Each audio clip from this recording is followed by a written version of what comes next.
to everyone present here. Let me take this opportunity to welcome you all on the behalf of DYPIU International University on the occasion of its second convocation program. Members on the dais, chief guest of today's function, Professor Dr. K.K. Aggarwal, ex-chairman MBA and vice chairman GGS Indraprastha University, Delhi. Our Chancellor, Honorable Dr. Sanjay D. Patil, our campus director, Rear Admiral Shri Amit Vikram sir, our vice chancellor, Professor Prabhat Ranjan sir, our registrar, Dr. Biran Modin sir, Dean Research and Development, Dr. Sashi Singh ma'am, Dean Academics, Madhvi Deshpande ma'am, Controller of Examination, Dr. Madhura Jagtap ma'am, member of Board of Governance and head of all our institutions. Invitees of today's program, staff, faculty, parents, and my dear students. To tell you something about Akurdi campus, our Akurdi campus was established in the year 2000. We grew up year on year. Then a decision taken to establish a new DY Patil International University. DY Patil International University was set up on 14th March 2018. Let me give you a quick update on our university. In all, we have 7 schools having 13 programs. School of Computer Science, Engineering and Application, School of Commerce and Management, School of Media and Journalism, School of Design, School of Bioscience and Bioengineering, School of Interdisciplinary Studies and Research, School of Engineering, running successfully under DY Patil International University. We've introduced 2 new programs under the School of Engineering. The first one is BTech in Electrical Engineering with specialization in electric vehicles, robotics and automation.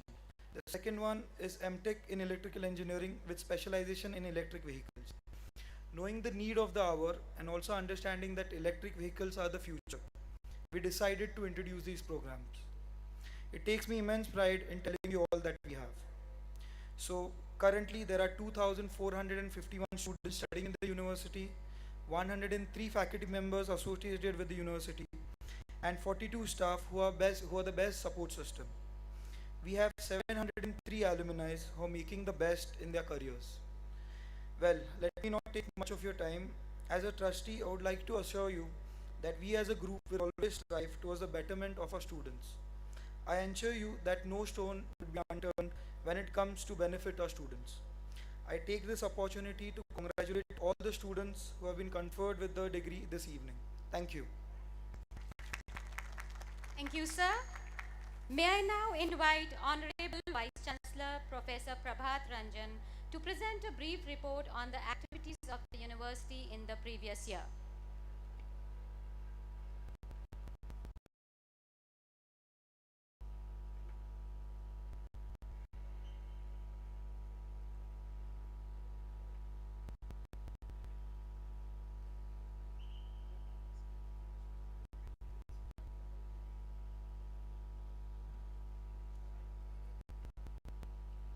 Can we have the slides, please?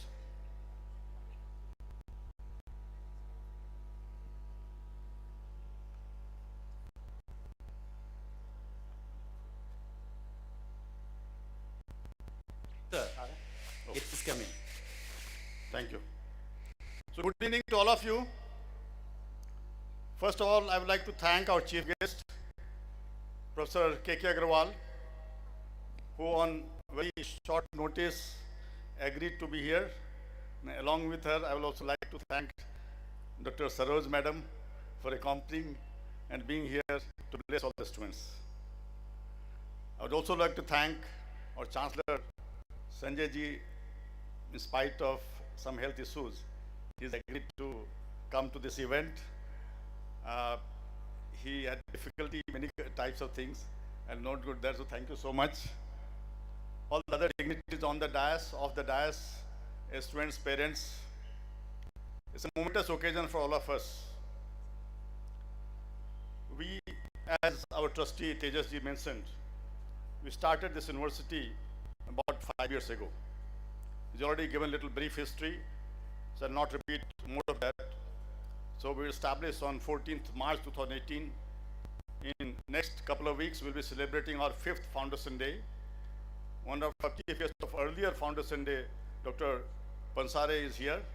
Thank you for being part of us as part of the Academic Council and many others who are not present here, all the academic council members, board of management members, and governing board members, thank you to all of you, even if you're not present here. We started this small way with 6 undergraduate programs in 2018. I'm not going to go into details, but we had certain philosophy. Philosophy was, we had focused on digital future. People started talking about digital future after the COVID. But we had focused on digital future right in 2018 when we started the university. We wanted to bring best global practices into our university. That also means taking a lot of risk in terms of acceptance among parents, students, regulatory bodies, and so on. We also wanted to keep flexibility in the curriculum to keep pace with fast-changing technology scenario. I was heading India's technology think tank in Delhi for 5 years. We had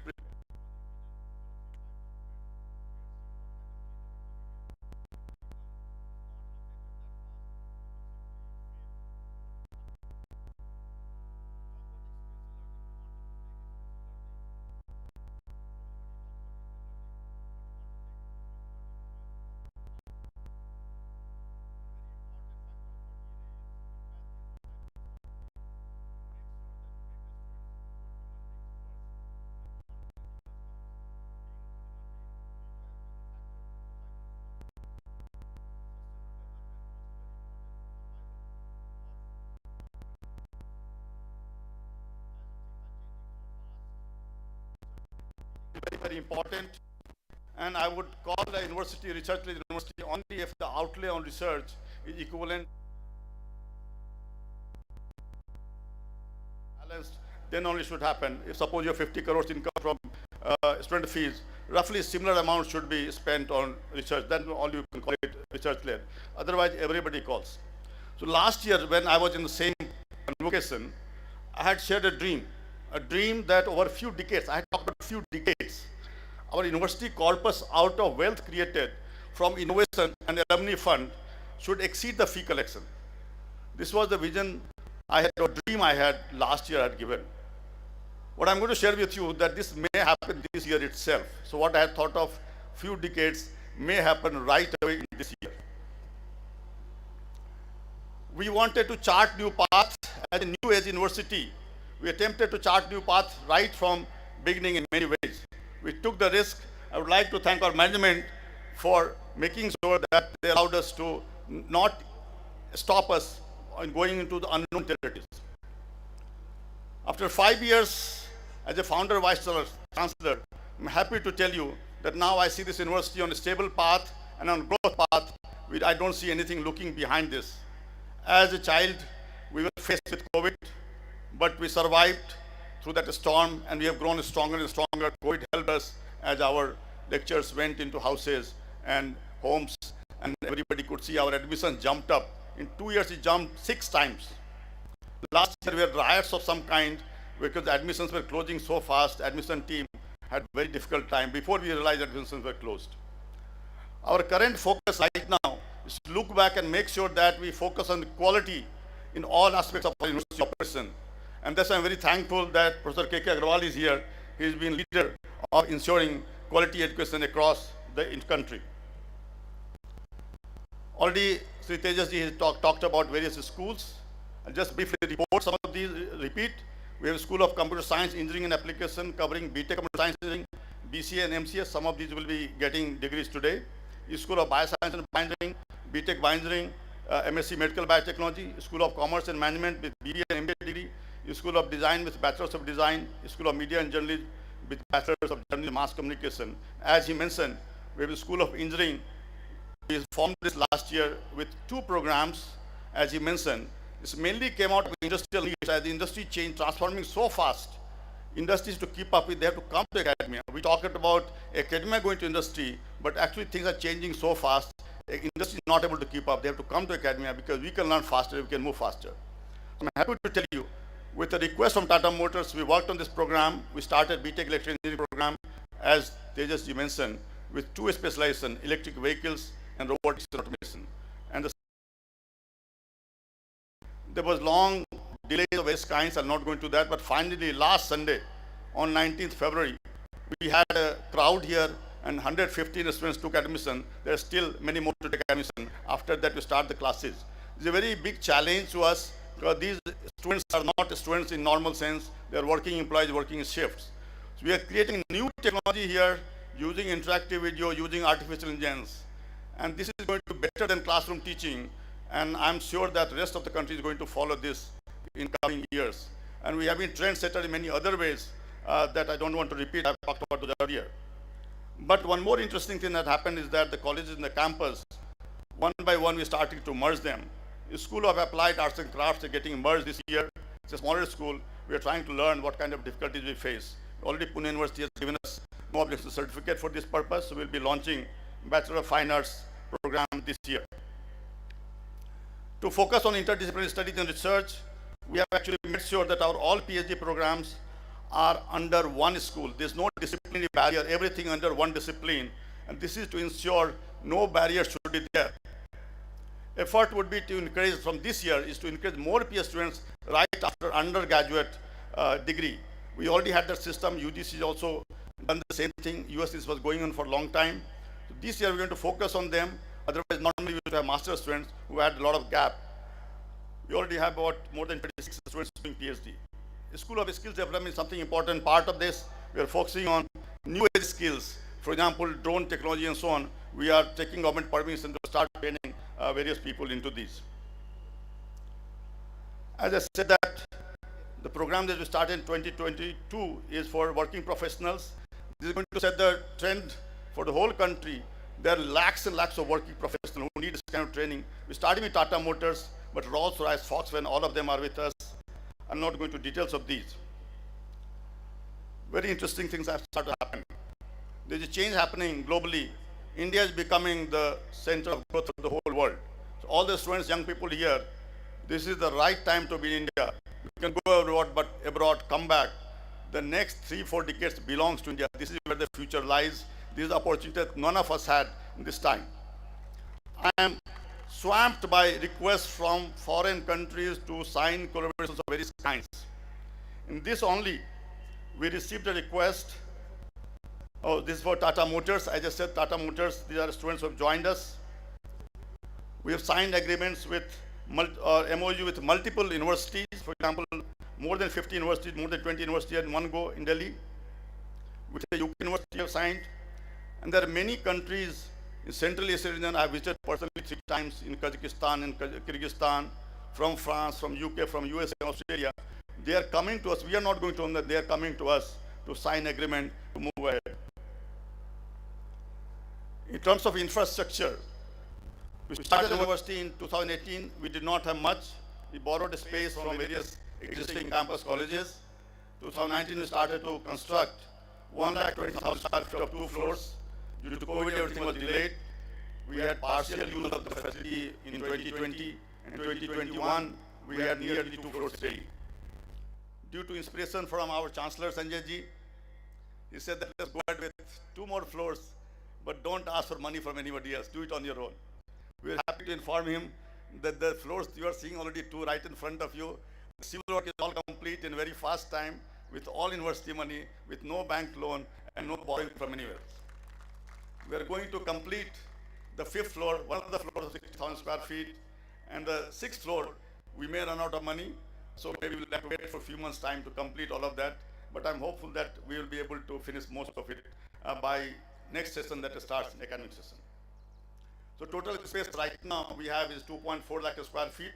Just to give you an idea of this, it is like 240 flats of 1,000 square feet that is being created in this small space. We plan to add 2 floors each 2 years. 2025 will add another 1.2 lakh square feet, and 2027 will add 3 more floors of 1.8 lakh square feet. So total available space will be almost 7.2 lakh square feet in the whole building. This will be like a big housing complex. In terms of student growth, we started with about 500 students. In 2022, we have about 2,600 students. 2025, we want to grow to about 6,000 students. Our goal is to reach to about 15,000 students. Partly it will be organic growth, and partly by merger of various colleges that are existing in the campus. One by one, we are doing this. We also plan to start programs in humanities areas, starting in 2024, to make this university a fully multidisciplinary university in terms of what NEP 2020 requires. In the first convocation last year, I had mentioned about uh, setting up a company to promote R&D, and we were not sure what form of company we should form. Can you give me water, please? Water. We had actually planned out that we will put about ₹1 crore or something to promote student innovations. But surprisingly, something very interesting happened. A major global investor based out of New York approached us in October, and things moved fast. They want to set up a center of excellence in innovation. On 21st and 22nd February, just a few days ago, they were here full day, 2 days. We worked out details. Everything goes through. We might have a 200 to 300 crores dedicated fund for this center. This is going to be the game changing for the whole country. No IIT, nobody else can claim this. Not from coming from government fund. No government fund taken, no management fund taken. All because of the work that all of you are doing as part of this university and the management that is supporting us. The focus of this technology commercialization, they're not coming here for charity, no donation, purely commercial interest that if they put 300 crores, we should give them 1,000 crores or 2,000 crores, 3,000 crores. They have the faith in this university, faith in capability of faculty and students, and that's why they have come to us. In the West Zone, we are the one that's selected. They're setting in 5 places in each zone. West Zone, we are the one. In 5 years of time, this is a great achievement. So this is what I was talking about, research-led university, that the kind of money that comes into research and development becomes equal to that of the student fees.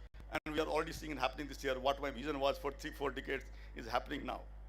We already signed MOU with Albert Company in 2020-21 to start nuclear fusion projects with $1 billion funding and chronic health. We started work on this. Unfortunately, due to cryptocurrency going down, the fund dried up, so we had to stop this. But suddenly, there's a lot of interest in nuclear fusion because of certain developments in the US. And now people are approaching us to start these projects again. So we are hoping that either through the other project we're getting 300 crores or additional sources of revenue, we might be able to start this project. Each of these projects is game changing for the whole world. Whole world. I'm not talking of Pune or this campus, whole world. We are working on Project Mastisk, that is the brain-computer phase. I represent India in this at Bureau of International Standards at International Standards Organization. We are working on education, health, and disability sector. Indian Federation of Neurorehabilitation had been supporting us. They made me an honorary member, and they want us to set up a center for neurorehabilitation, neurodisability. I have a large number of students working. Right now, I have 3 cases in front of my eyes which medical people cannot solve. There's a child that fell into water when he was 3 years of age. At 10 years of age, he's not able to communicate. A gentleman that I know personally very well, we used to work in Delhi together, made an accident 4 or 5 months ago. He's lying on the bed. There's another pilot who had suffered a brain stroke. He is in Mumbai. So thousands of such cases there. They're looking towards this university for this purpose. We are trying to enhance the facility to support large number of cases because we have to reach out to each is a unique case. We also had a project to support government in a very critical security that we have completed. What we found was that we need to create infrastructure. We have created special server rooms, very high powerful processing GPUs, for example, 48 GB, and we have purchased many GPU cards from 2 GB to 16 GB to give students local processing capability. Some of the work, if you've not seen the exhibition, please see that. Students have done that. They don't need to go to ChatGPT something. They've created their own ChatGPT here. They've created their own AI-generated arts, everything. They've created their own platform. So we are not only using the tools, we are generating this tool, and university is making sure that we provide all the facility for this. Artificial and data science work has picked up very well. Media and design, also our people are using these facilities. Even I have been experimenting. I have become a painter, I have become a writer, although I don't have any of these skills. We have more than 550 computers. We are planning to add 200 more computers this year. Bioengineering lab, we had 3 labs and 1 microbiome lab that was set up with funds from US. We are now increasing from 3 to 6. On the 5th floor, we are doubling the capacity. And what I'm seeing that wonderful work is going on bioengineering side. We just had on 16th February, a Nobel Prize winner come here. We had Dr. DYPIU lecture series. And he talked about age of biology, why this particular century is age of biology. And this is what I'm saying, so we are focusing on this. lab facility that we set up in 2019, and AICT requested me to chair a committee of AICT called Idea Lab, has just spread every year. Not only enhance the numbers of machines, we added new variety of machines as well. For example, this particular machine has a conveyor belt. It allows you to create long Z-axis. You can make snakes, crocodiles, whatever you want, or you could do multiple replicas of the same machines. The conveyor belt keeps moving in one direction. Not only that, we are also creating our own 3D printers. For example, this 3D bioprinter created by Chandresa, our innovation officer. In addition to that, we are buying new materials, for example, multicolor materials, glow-in-the-dark filaments. So same thing when you print on this, it gives a different perspective. We have been giving these facilities free of cost to students. We're also using to help our faculty staff. They have health problems. We are creating support systems which help them. So each of these is being used actually by people who have needed at a certain time. There is a tremendous support to medical community. One of the things that you're seeing on the left side is oxygen system. When we are short of oxygen supply, we create our system using 3D printing. On the right side, what you see, the nuclear fusion model, which we are working on called Project Sunlayer. The 3D model created by this. This spider robot created by students. Eventually, it will walk up the ceilings, walk up the walls and the ceilings. But not to be left behind, we started creating 3D printed jewelries. I'm sorry I cannot show you any samples because already steal it away.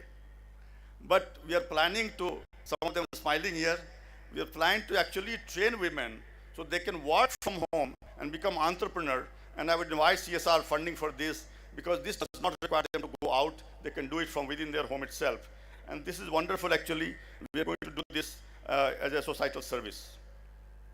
In terms of our media lab, we have a lot of facilities, augmented reality, virtual reality, holography, 360 camera. We are seeing a drone camera being used right now, plus high performance computers with GPUs for their editing or live broadcasting like what might be happening now.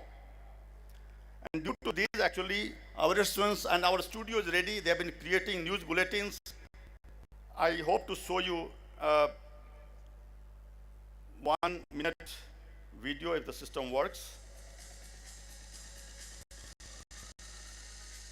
This collection of snippets.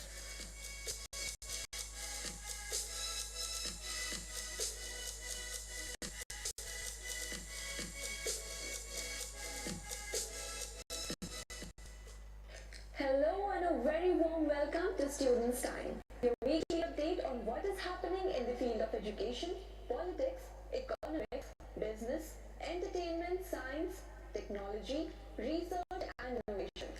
This is Arushi Mishra with you. Thank you very much, and again, thank you very much for being here. It's my great pleasure to be here in this wonderful Nobel Prize winner here. The students and the professors and the scientists here. We're so delighted that we are in association with the DYPIU International University. Hello and a very warm welcome to Students' Time. This is Sejal reporting from DYPIU International University for Students' Time. Thank you. So these students are doing wonderful. We have left it to them. They create the script. They do everything. Every week we are making the news bulletin. Slowly we'll increase the frequency of this. And when the media people are seeing this, they say you don't need to show their CV. Just show this, we'll hire them. With Pune Mirror, we, on the budget day, on 1st February, our team of faculty and students were sitting there, and they created the Pune Mirror supplement of 8 pages. And this was a wonderful experience for all the students and faculty members. We have a large number of computer labs. We are going to increase all of these. In terms of resource center, our library is not traditional library, it's mostly e-resources. We have EBSCO being used quite a bit. Students don't want to borrow books. We have Kindle, you can download 1 million books as per your requirement. We have subscribed to newspaper and magazine portals, 7,500 magazines and newspapers from across the globe, including 3,500 from India, are available to students and faculty members at a touch of a button. In terms of publication, we are very early stage. What is very interesting is this data that is showing. And I saw it on yesterday. So left side, the first column, leftmost column is the 2 parts. There's the blue and the orange part. That is it is showing the number of publications and impact factor. 2019, the next one 20. 21, you see it jumped. 22, it has jumped. And 22, even the first 2 months, it has come halfway of 2022. So the right side is showing impact factor. So it is jumping. I remember talking about number of publications last conference 14, in 6 months doubled to 28, and now it's doubling. So it's kind of exponential growth it looks like at this stage. I'm very thankful to my faculty members, students in participating. Our focus is on undergraduate research. Oops. Problem here. Okay. So some of these publications are in the best international journals. We're also supporting faculty members incentive that we give them for these publications based on the quality of publication. And there are a few of these. I'll not read out all of these. This is from Dr. Surabhi Sonam, Dr. Sanjay Kumar, and Dr. Sasi Singh. There's a book chapter. This is from one of our faculty, Palas Bairagi, Perspective in Finance. I've written a book chapter and a very important book on the strategic challenges for India in 2032, which was published by HarperCollins in September 2022, just a few months ago. And I talk about emerging and disruptive technology. It talks about 42 pages. It talks about what challenges India faces and based on technology changes that is happening. I was also invited to give talk to IEEE global team to talk about what IEEE should be in 2050 and to Minister of Rural Development in what should happen to India Vision 2047 and many others. Dr. Ananya Mehta got selected Journal Chairman on Public Relations Corporation of India. If I'm not wrong, I think something is not right here. Yeah. Mr. Sandeep Dogre's film Colors of Mystery has making waves across the globe. Dr. Ananya Mehta has received many other awards. Our young joinee, Dr. Parsen Sarthi Sen Gupta, in last 6 months, he's published more than 5 papers in top-rated journals. Very quickly, he's been able to move up. One of his work is related to wax for all COVID variants. Prof. Sandeep Dungre has been selected by Ministry of Information Technology to cover certain items in Delhi. As I mentioned, the School of Media and Journalism met with Pune Times Mirror team, along with our faculty members supervised by Manvar Dankant and Professor Kumud Das. They spent the whole day on 1st February in their Times office, prepared the 8-page supplement that came out next day. And one of the videos you were seeing, the resident editor was talking about this. That was a wonderful experience. And Dr. Yudhishthir Rawat received a PhD just a few days ago. We're still waiting for his treat. He also got a patent by the Australian government for his work. Of the students' achievement, Stuti Bhatt got a national level Kautilya Award for her campaign Bye Bye Plastic. A lot of students from computer science have been doing AI-based research projects. Generative AI, Sanket Chaudhary, he just demonstrated AI-based sign language recognition. Generative AI art generator with the students Nikita, Disha, Hristya, and Yash and Aditya, AI-based helmet detection, heavy traffic, and so on. Rajat and Raj.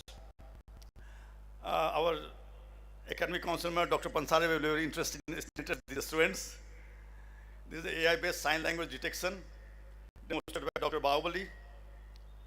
Samriddhi Dahiwale received an award of second rank with 30,000 rupees cash, which was a combined event of SEMGA and UNESCO. Adya Smriti Prasad received an award. Shruti received All India rank 100 in CSRF Net JRF ranking.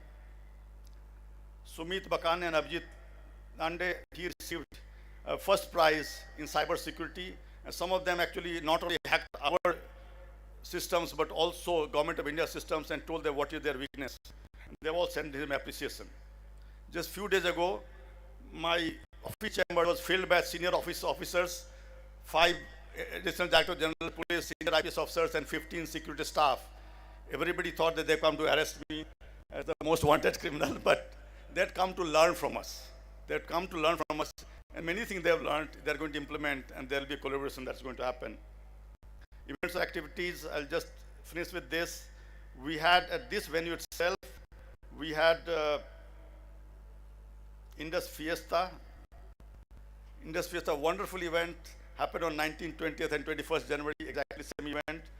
It was very wonderful, mind-blowing, the performance of students and everybody else, including faculty members. So,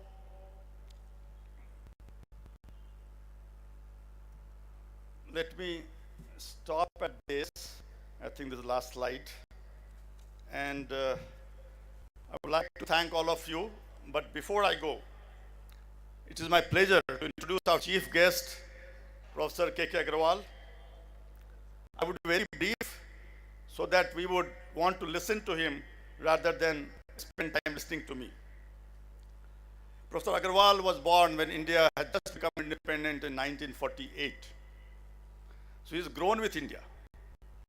He has been a teacher all his working life, and he's an engineer, professor, eminent IT expert, and a good human being above all. An alumnus of Punjab University, he completed a PhD from NIT Kurukshetra. He became the youngest professor at the age of, I think, 27.5 years. He also served at NIT for nearly 3 decades. Since then, he has served as academic leader of multiple institutions. It's difficult for me to name all of them. But to name a few, he is the founder and vice chancellor of Guru Gobind Singh Indraprasth University. We used to know as Indraprasth University, IP University. Name has been changed, where he worked as founder and vice chancellor for 10 years. Till last few weeks, he was heading chairman of National Board of Accreditation, where he was associate right from his inception. He has served as president of a number of organizations, including Southeast Asia Regional Computer Confederation, Institute of Electronics and Telecommunications Engineers, and Computer Society of India. He has been widely consulted by the industry, most notably for his contribution towards reliability analysis for Polar Satellite Launch Vehicle, PSLV as better known. He is a recipient of a large number of awards and accolades, but the list is too long for me to read them out.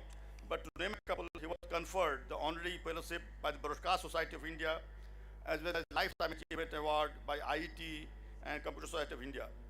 Now I would like to invite Professor Aggarwal to address the second convocation of DYPIU Patil International University as chief guest.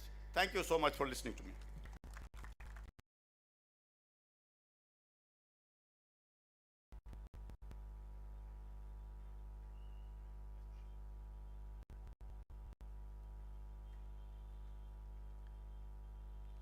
A big round of applause for Professor K.K. Aggarwal, please.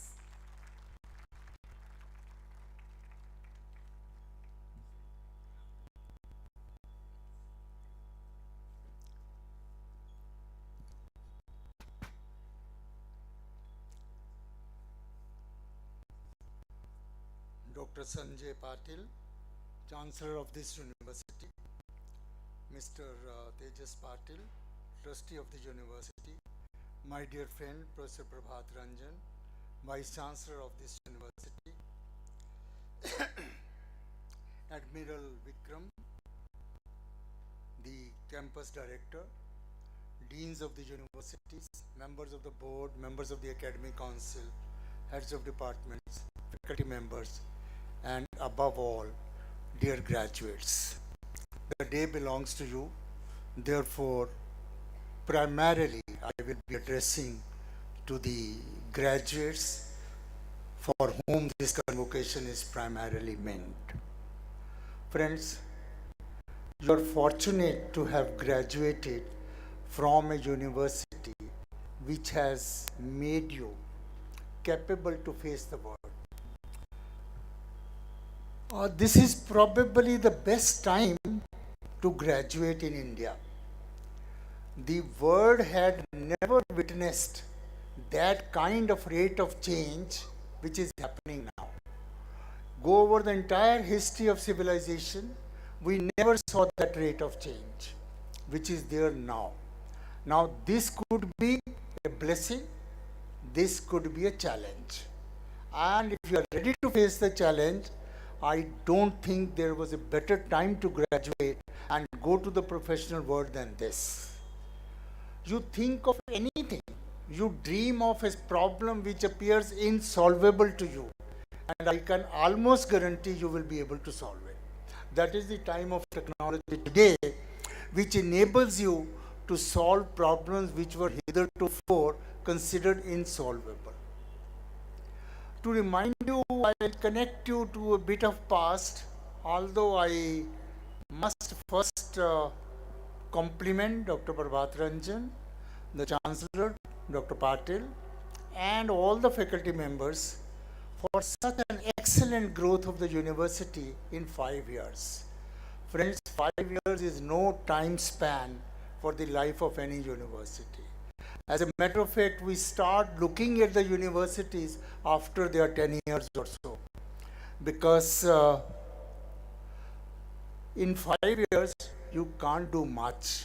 But having spent the day here today, having talked to heads of departments and deans and directors for an hour or so, having taken the round of the university labs and seeing some of the project works and the research work done by the students, I must put it on record my compliments to all the members of the board and the Vice Chancellor and his team for doing exceptionally well, and I only hope that this rate of growth continues, and not only continues, accelerates, because that is the need of the hour.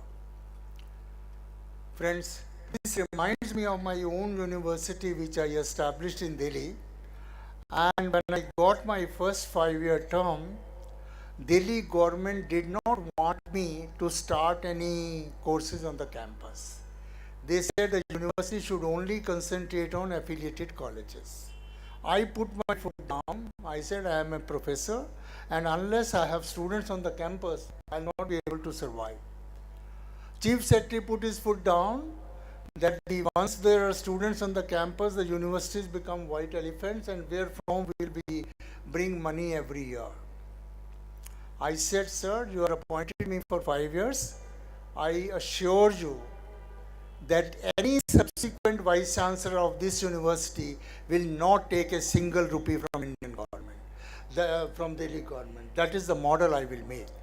And why I am tempted to say that, I am almost competing with Mr. Prabhat Ranjan when after 2 years of the establishment of the university, I returned the check to the Delhi government. I don't need your money. I am self-sufficient already. And that was a government university. Friends, I don't think money has ever been a very serious problem for academic advancement. Yes, you always need money. More money is always better. You can do more things, but you can certainly do enough with limited resources, provided you have a very strong determination. And this I want to tell my young graduates, you will have abundance of money at times, you will have shortage of money at times, but you have to continue to excel in both the situations. And I always remind of Professor C.V. Raman, the only Nobel laureate from India in sciences. Rest we are borrowed. Somebody was born in India, he gets a Nobel Prize, we start taking credit for. But the only Indian scientist who got the Nobel Prize really is Professor C.V. Raman. And you will be surprised to know that he worked on an equipment in his lab which got him the Nobel Prize, and the total cost of the equipment was 250 rupees. So even to do the research of the level of a Nobel Prize, you don't need really crores and crores and crores of rupees. If you have crores, chances will improve. But if you don't have determination, even crores will go down the drain. And that is not what this country is destined to do. This is not what this country is potential to do. We have great potential. Our Prime Minister has declared that we will become Vishwaguru. I have absolutely no doubt about it, the way the things are going on. But at the same time, I have told in many government meetings, and I will tell here also, we will become Vishwaguru, not on our strength, but on your strength. Friends, you are going to change the world, and I'm very confident that you can change the world. I'm very fond of telling a story, and I'll tell it again. I went to Microsoft quite some time ago for some lectures. That was the time when Windows had been discovered, first version of Windows. And when I went for a first lecture, I had a lecture next week, I told Microsoft I would like to meet the team who invented Windows, because this is a concept which is going to change the whole world. They said, today it is too late, Professor Aggarwal, but next time when you come for for the lecture next week, we'll introduce you to the team. On the next lecture, immediately after my lecture, they took me to a room where, my dear graduates, 8 young boys and girls were sitting. 8 young boys and girls, all less than 35. And they said, Sir, Professor Aggarwal, this is the team who has invented Windows. And what I'm going to tell my dear graduates, when I was introduced to those 8, 7 of them were Indian students. And 8th was an American citizen born to Indian parents. So that is the kind of potential our youth holds. Only we have to give them the conducive environment in which they can work, and all what I can wish for Professor Prabhat Ranjan and his team is that you are on the right path to give the conducive environment. Don't give it up, and these students will show you more than what you expect from them. You have touched the subject of undergraduate research. This country practically still does not have anything worthwhile by way of undergraduate research. While in foreign countries like America, we have today more than 25% patents coming from undergraduate students. Gone are the days when we say, do your undergraduation, then post-graduation, then PhD, and then to think of patents. Those days are gone. You can do the patent right now. And that is what the country expects of you. That is what I tell you, you are capable of.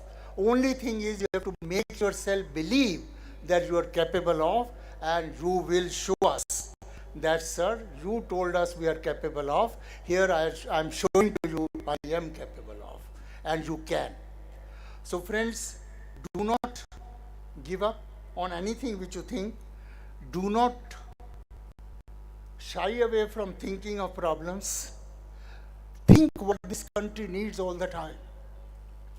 If you go into the routine work all the time, then please be sure you will become irrelevant very soon. Anything which can be done in a routine manner will not be meaningful at all. I think last week I read this chat GPT, you might have heard in the newspapers and all that, has passed the MBA examination of Wharton School of Management. Now, if Wharton School of Management the degree can be obtained by a chat GPT, imagine what is the challenge before you. If chat GPT can do the work which you can do, they will just hire a chat GPT. Why should they pay you every month? They will not. You will have to outsmart the computers. Artificial intelligence, I saw so many projects. Artificial intelligence is there to beat us, and only way we can beat AI is we determine to beat AI. That's the only method for us to survive, to excel, and make sure it is done. And I, for one, believe that it will happen. As a matter of fact, I read an article which I liked very much. He said, let artificial intelligence not make you naturally stupid. If that happens, that will be disastrous, not only for the country, but for the whole world. And if you are not woken up, it can happen. Artificial intelligence can take decisions for you based on the data you have fed into the computers. And therefore, you have to be always thinking of tomorrow. Thinking of yesterday will not take you anywhere. So my first advice to young graduates is that think of tomorrow, think of day after tomorrow.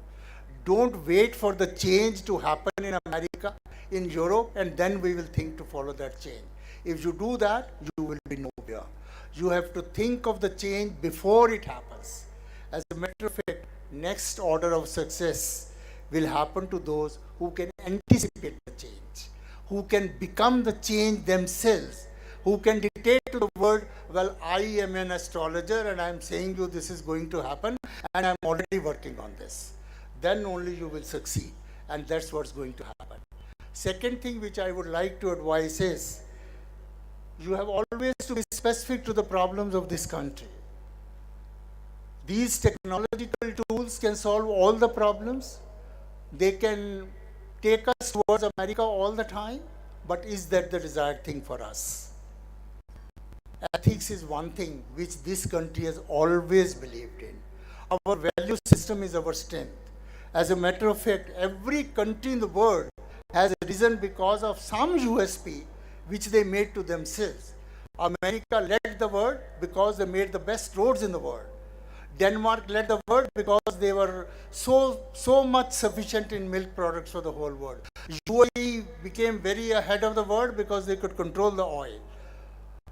UK could control the textiles and they went ahead of the world. So you have to have some unique property which can take you ahead of the world, and the only unique property we have is our character, is our value system, is our respect to the country, is our respect to the teachers, parents and society.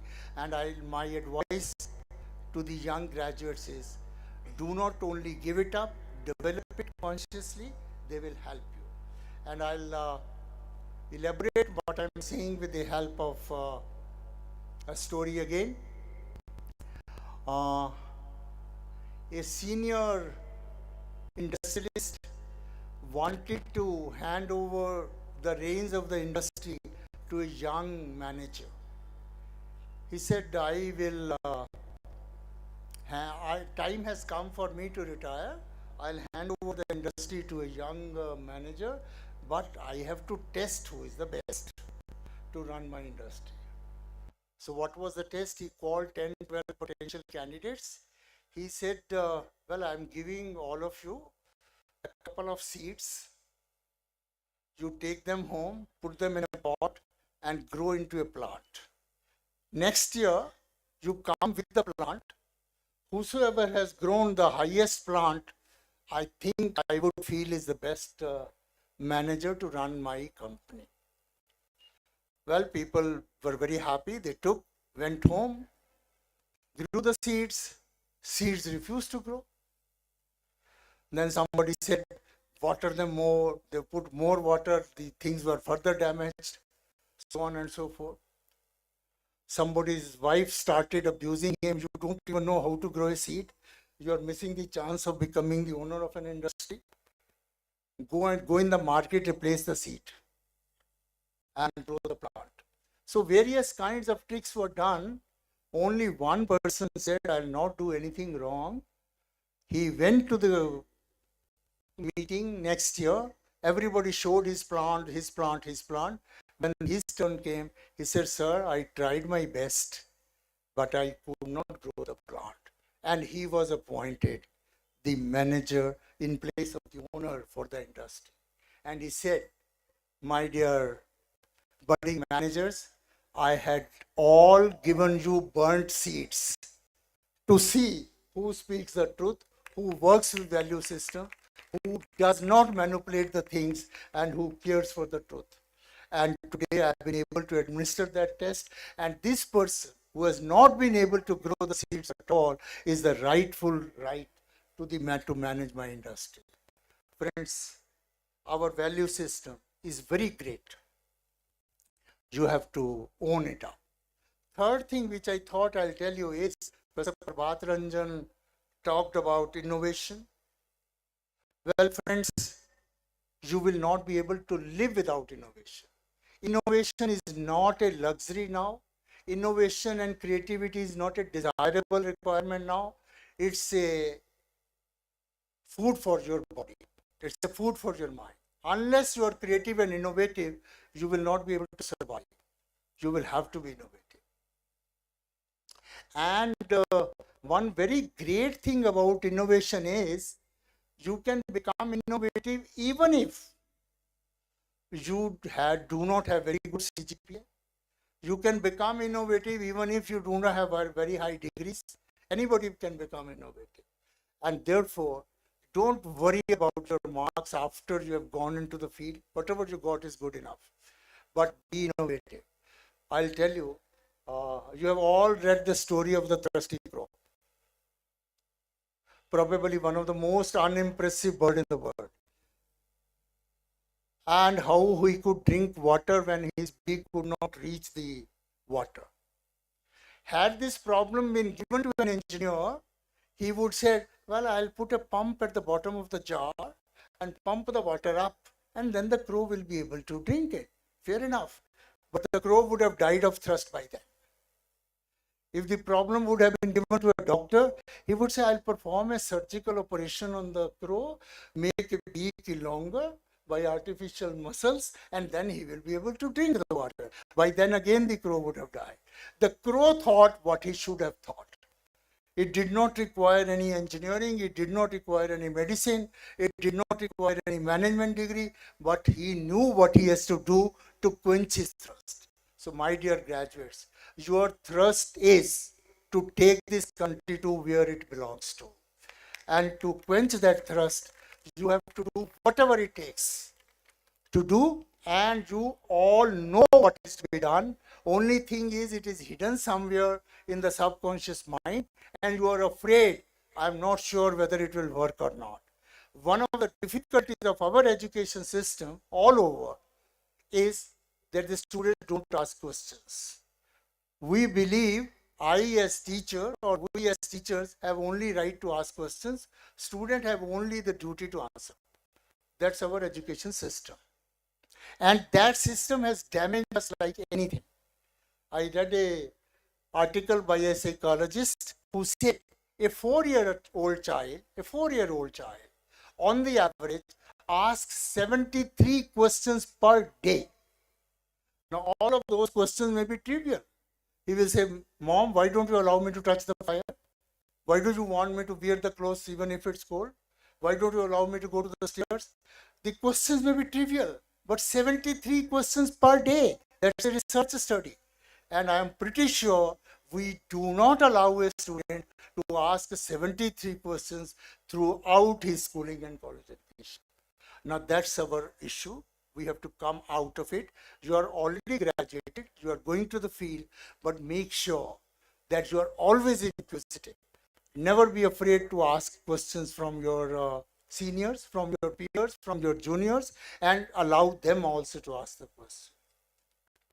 There was a Nobel laureate, Rabi. He got Nobel Prize in Physics in 1943. When he was interviewed by the media persons, says, sir, whom will you give credit for your Nobel Prize? He says, my mother. Says, sir, is she a scientist? Says, no. She doesn't even know what science is. Then how do you give him the credit for your Nobel Prize? He says, when all the other children used to come back from the school, their mothers would ask them, what did you learn at the school today? My mother would ask me, did you ask a good question from a teacher today? And that prompted me every evening to search for a good question so that I could impress my mom, I could impress my teachers, and I learned to find out good questions. And that is the reason that I have been able to get Nobel Prize today. Friends, knowledge grows linearly by answers. Knowledge grows exponentially only by questions. If you don't have questions, knowledge never grows exponentially. I remember again Einstein. Einstein taught in a university for a year and a half or so. And that was the time when all of us used to take the question papers, copies ourselves to the class, distribute it and bring the answer books back and evaluate. When he was distributing the question papers, his assistant said, sir, you are making a mistake. I said, what happened? He said, sir, you are distributing last year's question paper. This question paper you distributed last year, and by mistake you have brought the same bundle this year and you are distributing. He says, no, I am right. Assistant says, sir, I am sure this is last year's question paper. Then he said, yes, I also know it is last year's question paper. But I expect different answers this year because physics has changed in 1 year. And therefore, questions remaining same, answers have to be different. Answers are expected to be different. And that was the year when 4 major theories of physics had come, including the theory of relativity and all that. He says physics has changed so much To the same question, answers will be different. And therefore, my dear friends, if you are taught from the notes which were written when the teacher was a student, or after that, or you are learning, taking something from the encyclopedia which was written 25 years ago, you are outdated. You will have to grow with the knowledge every day. I have quoted many a times, we all praise Bhagavad Gita like the best treatise in the world on philosophy, and there is no doubt about it. If one has to name one single philosophical book which is accepted all over the world, it is Bhagavad Gita, irrespective of the country or the language or the religions. And we all give credit to Bhagwan Krishna for his nice philosophy. But probably if you go deeper, you have to give credit to Arjuna also, who asked Bhagwan Krishna the tough questions. First shlok of every chapter is a tough question, and then is the answer. So, but for those tough questions, Krishna would never have been able to give those answers, which makes Bhagavad Gita Bhagavad Gita. So friends, what I am trying to say to you is, do not give up your queries for any reason, even if people laugh at you, even if you are not able to get answer. But whatever is in your mind, do not hide it, do not suppress it. Try to find answers yourself or with the help of others. That will take you ahead.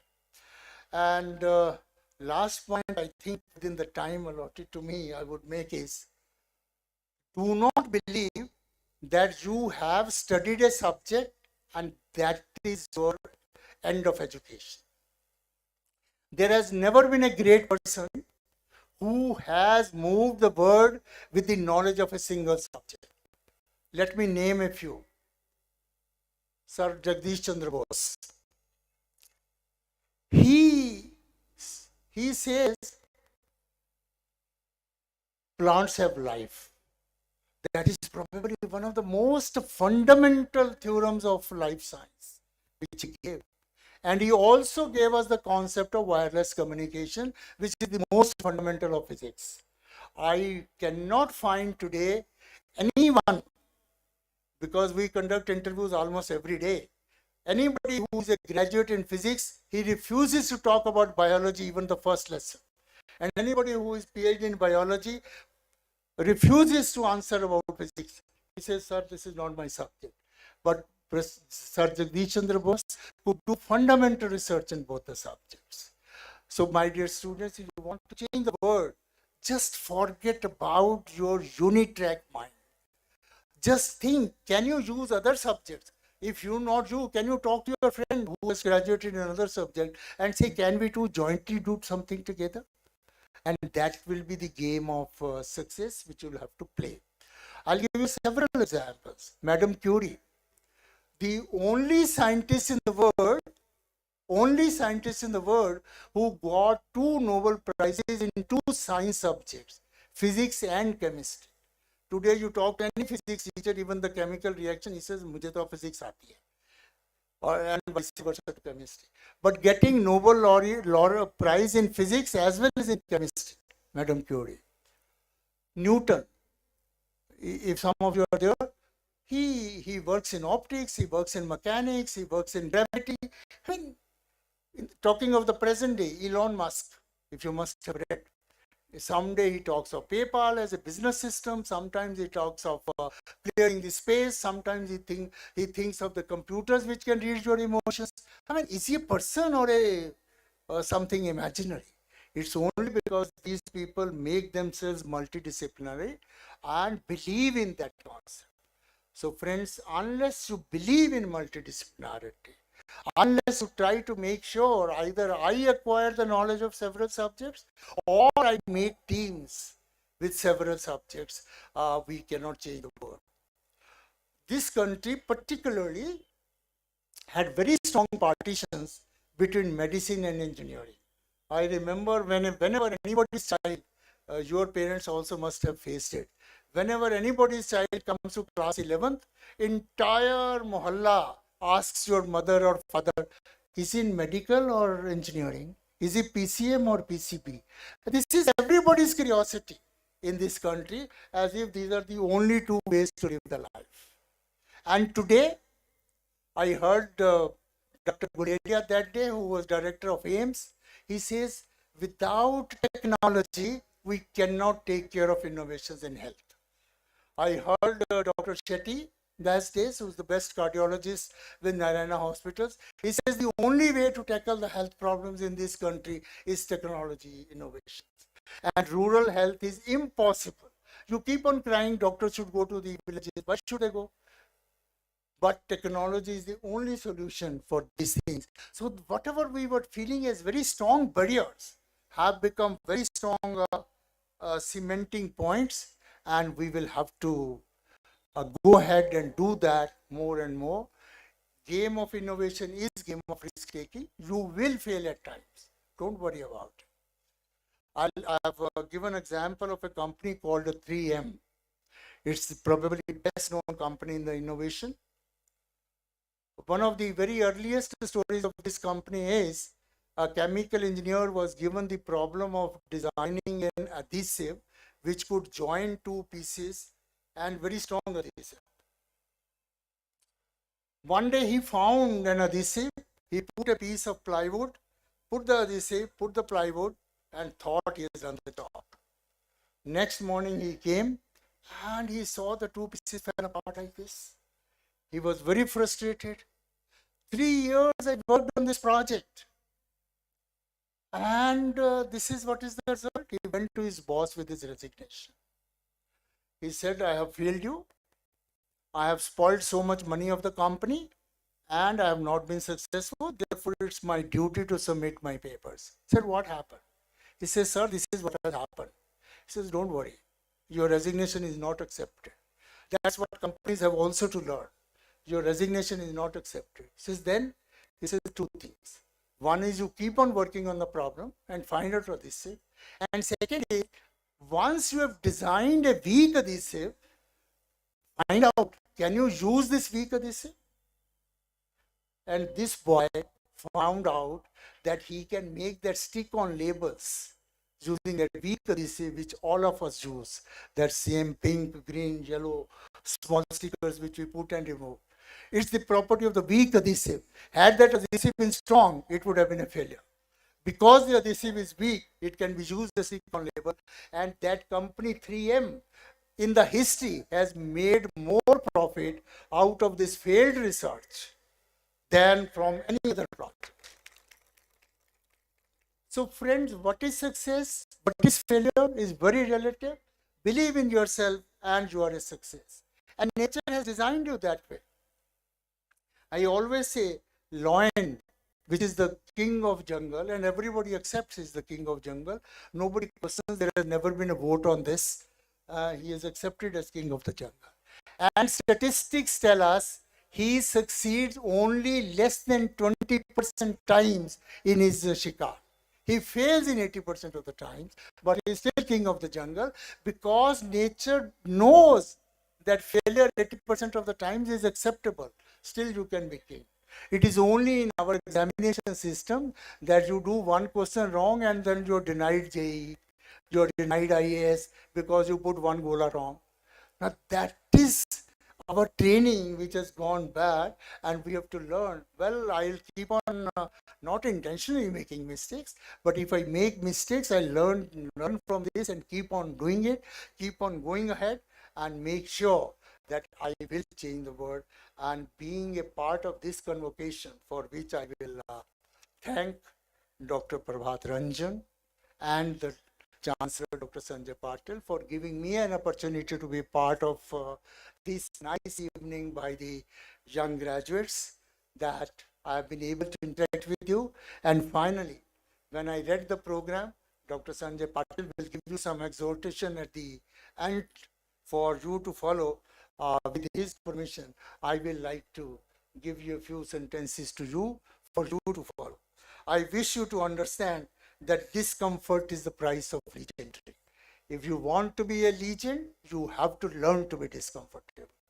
You cannot be comfortable all the time and then believe you will be legend one day.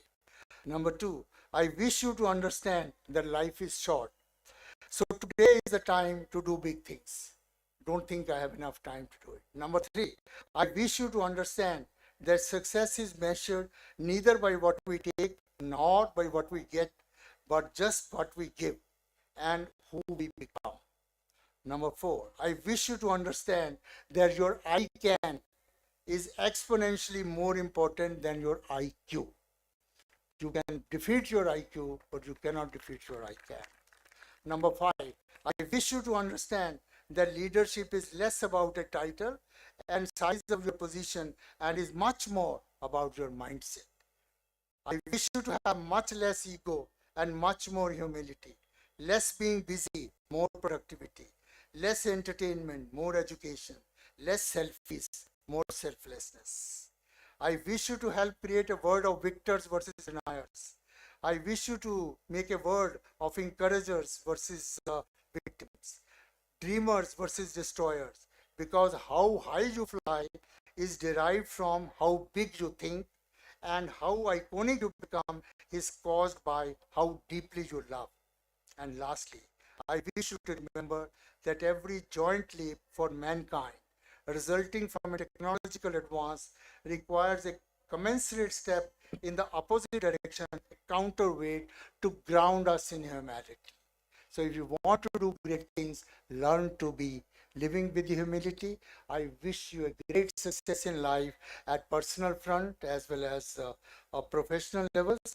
And I once again thank the management for giving me this opportunity to be in the company of these nice young graduates, and wish you all the best. Thanks a lot.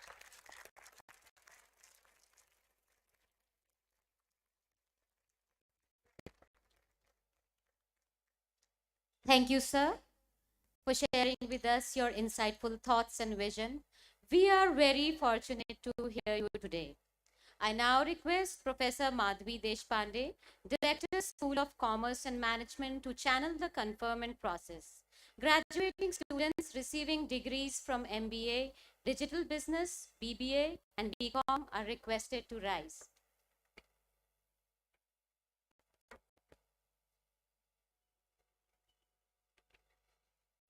Students to rise, please.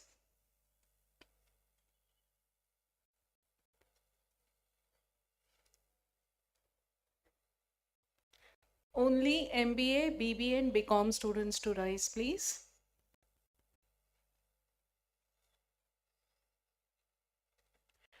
Honorable Chancellor, sir, I present to you the candidates of the School of Commerce and Management who have been examined and found qualified for the postgraduate and undergraduate degrees in Masters of Business Administration in Digital Business, Bachelor of Business Administration, and Bachelors of Commerce.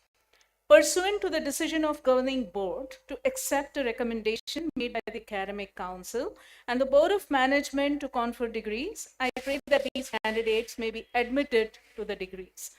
On behalf of those who have been permitted to receive their degrees in absentia, I pray that they also may be admitted thereto. I take privilege to invite Honorable Chancellor, sir, to grant the request.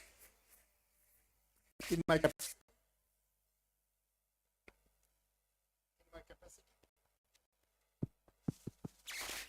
my capacity as the Chancellor of the University, I hereby grant the request made by the Director, School of Commerce and Management to confer upon the graduates the degrees in person and in absentia.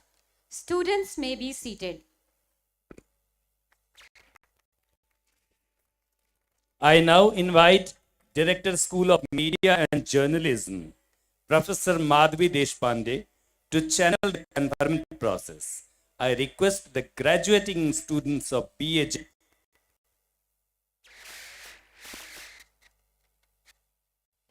Students of BHMC to please rise. Honorable Chancellor, sir, I present to you the candidates in the School of Media and Journalism who have been examined and found qualified for an undergraduate degree in Bachelors of Arts in Journalism and Mass Communication, Pursuant to the decision of the governing board to accept the recommendation made by the Academic Council and the Board of Management to confer the degrees, I pray that these candidates may be admitted to the degrees. On behalf of those who have been permitted to receive their degrees in absentia, I pray that they also may be admitted thereto. I now invite Honorable Chancellor Sir to grant the request. In my capacity as the Chancellor of the University, I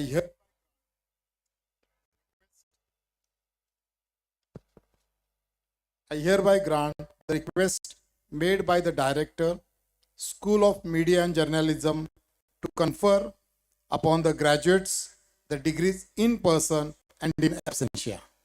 Thank you, sir. Students may be seated. I request Dr. Bahubali Shiragapur, Director, School of Computer Science, Engineering and Applications, on the stage for further proceedings of the conferment. I request the graduating students of MTech, CSE and PCA to rise.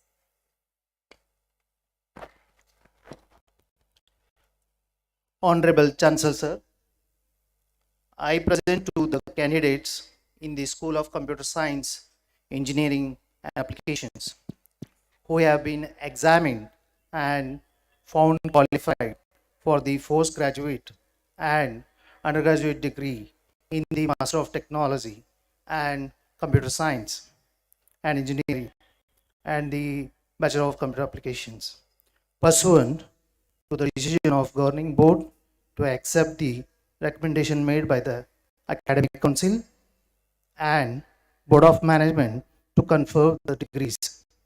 I pray that these candidates may be admitted to the degree on behalf of those who have been permitted to receive their degrees in absentia. I pray that they also may be admitted thereto. I now request Honorable Chancellor Sir to grant the permission. In my capacity as the Chancellor of the University, I hereby grant the request made by the Director, School of Computer Science, Engineering and Applications, to confer upon the graduates the degree in person and in absentia. Students may be seated. May I now invite Professor Shashi Singh, Director, School of Biosciences and Bioengineering, to further the conferment proceedings. Students of BSc Biotechnology may rise, please. Honorable Chancellor Sir, I present to you the candidates in the School of Biosciences and Bioengineering who have been examined and found qualified for an undergraduate degree in Bachelor of Science in Biotechnology. Pursuant to the decision of the Governing Board to accept the recommendations made by the Academic Council and Board of Management to confer the degrees, I pray that these candidates may be admitted to the degree. On behalf of those who have been permitted to receive their degrees in absentia, I pray that they also may be admitted thereto. I invite Honorable Chancellor Sir to grant the permission. In my capacity as the Chancellor of the University, I hereby grant the request made by the Director, School of Biosciences and Bioengineering, to confer upon the graduates the degrees in person and in absentia. Thank you. Students may be seated now. I now request Professor Vijay Shah, Director, School of Design, to facilitate the process of conferring the degrees. Students of Bachelor of Design may rise.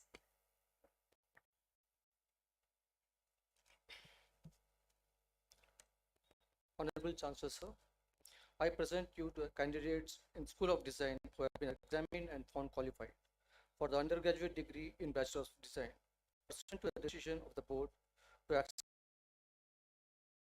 the Council and Board of Management to confirm degrees. I pray these candidates may be admitted to the degrees. On behalf of those who have been permitted to receive their degrees and absentia, I pray them that they also may be admitted thereto. I request Honorable Chancellor Sir to grant permission. In my capacity as the Chancellor of the University, I hereby grant the request made by the Director, School of Design to confer upon the graduates the degrees in person and in absentia. Students may be seated. I now request Mrs. Mayura Khanore, Director, School of Pharmacy, to facilitate the process of conferring the diploma in pharmacy. Students of pharmacy may rise, please.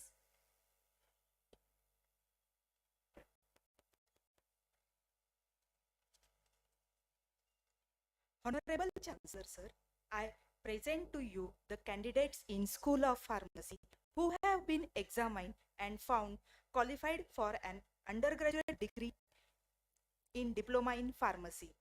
Pursuant to the decision of Governing Board to accept the recommendation made by the Academic Council and Board of Management to confer degrees, I pray that this candidate may be admitted to the degrees. On behalf of those who have been permitted to receive their degrees in absentia, I pray that they also may be admitted thereto.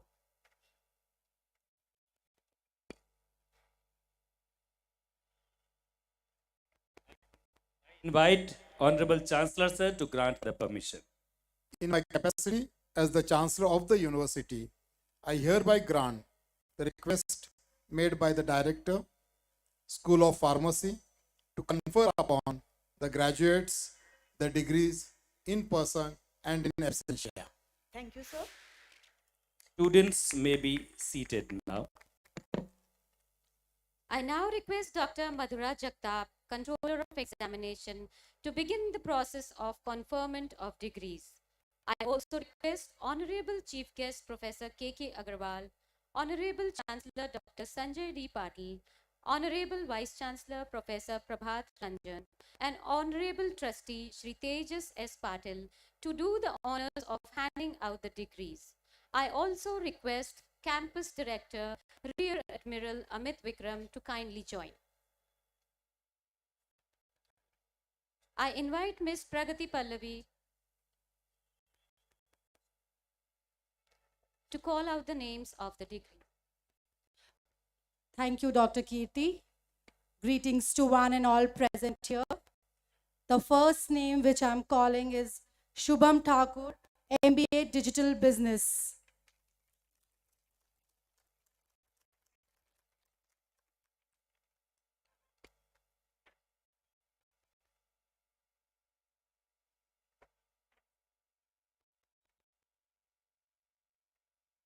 Big round of applause for all the degree recipients, please.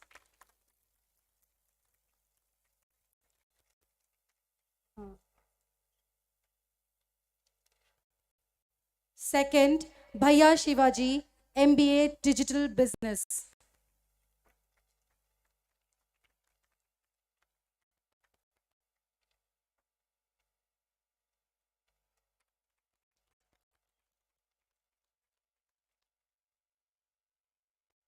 Now I'm calling the names of the BBA students, and the first is Shriya Kushwaha.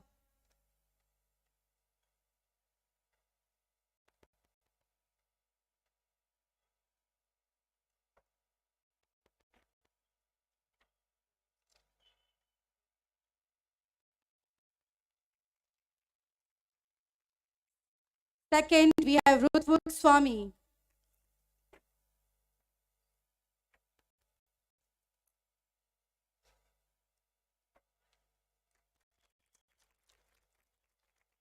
Next, we have Pratmesh Kirdat.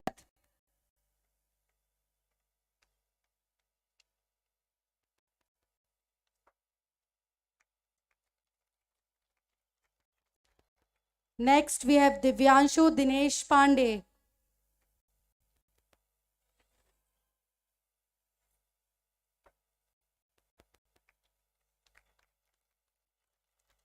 Next, we have Tanvi Anil Katkade.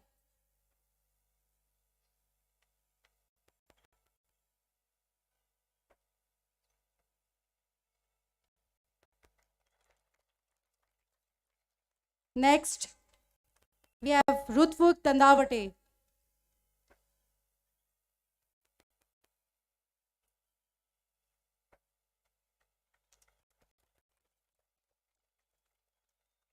Next, Samiksha Khandeshwar.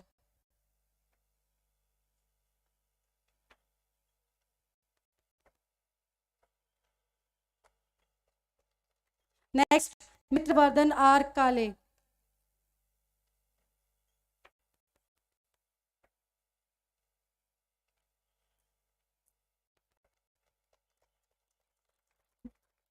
Next, we have Amruta Chauhan.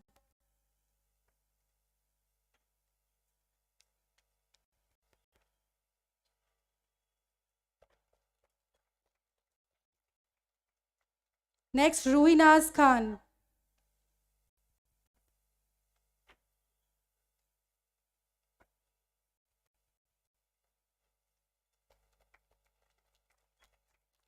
Nitin Verma.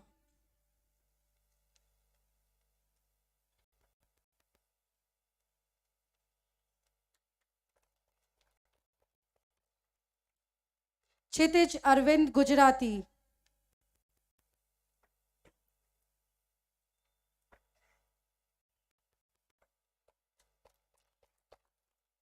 Next, we have Palash Kanvade.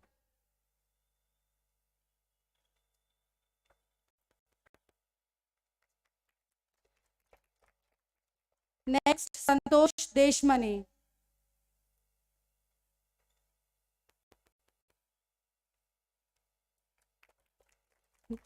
Next, Radhe Khadke.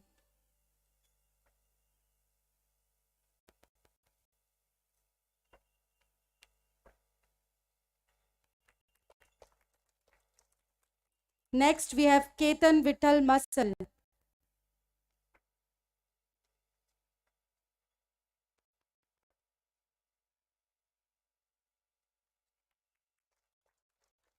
Next, we have Saurabh.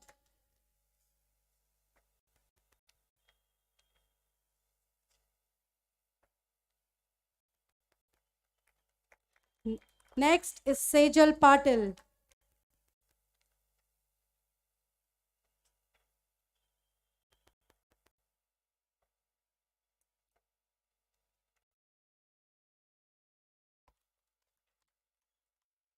Next is Riya Ved Patak.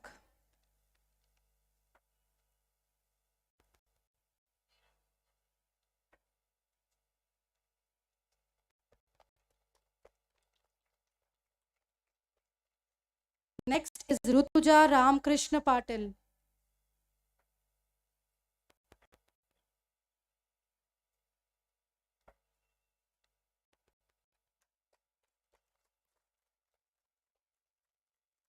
After her is Shalini.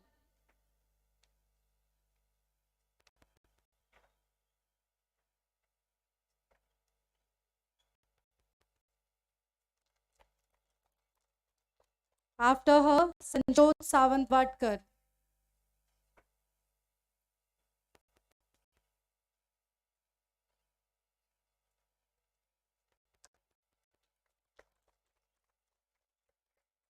Next, Swaraj Mittal Chaudhary.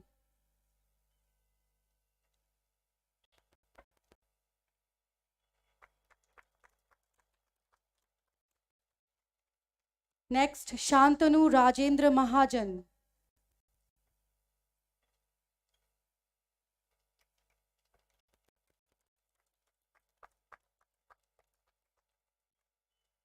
After him is Vishali.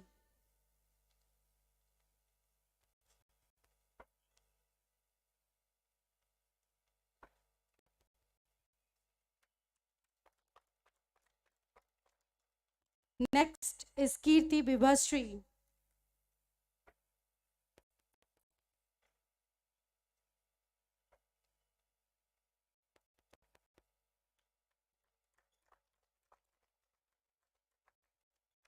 Kartika Rajesh.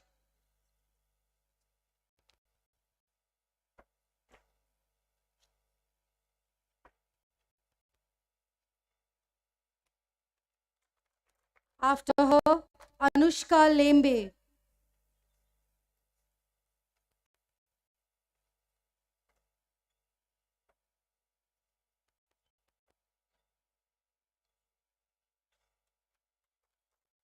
Next in the line, Ruchi Mayavanshi.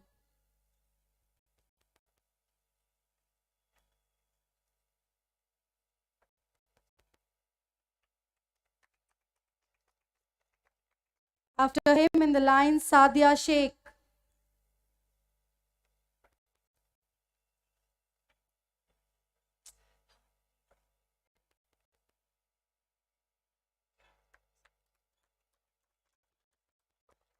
Next is Pooja Chinchwade.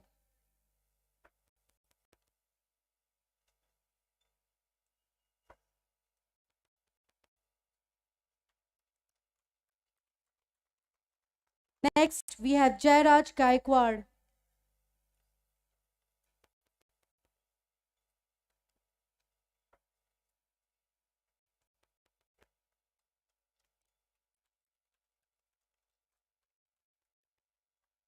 Next, we have Ashok Mularam Chaudhary.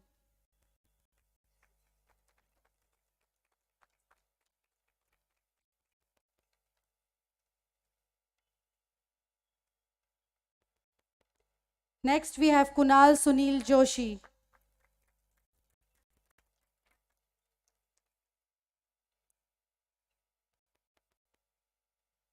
Next, Sangameshwar Sidram.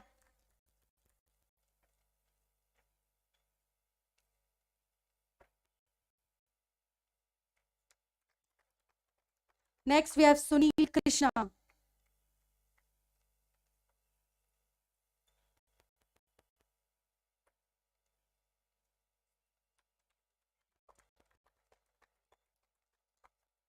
After him is Mozaratul and Sada.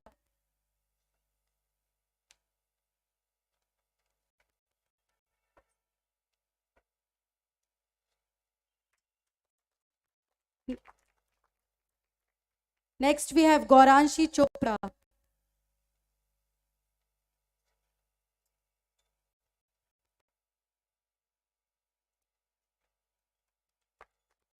Next, we have Mehak Mukesh Gupta.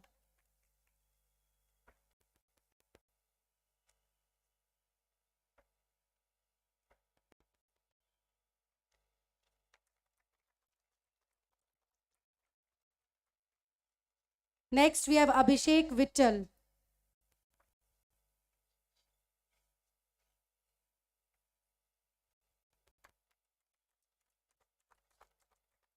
Next, we have Yashashri Mali.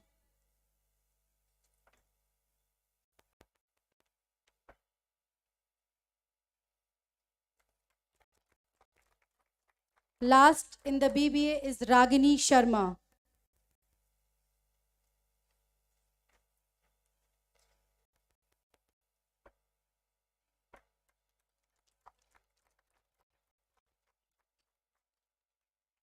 I would request Mr. Tejas Patil to confer the degrees to BCom students.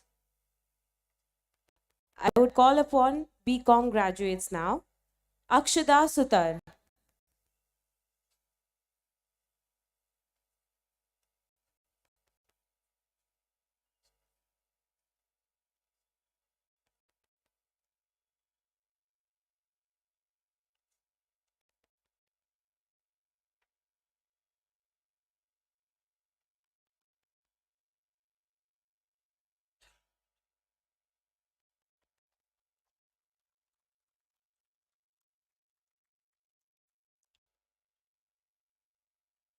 Rohan Taras.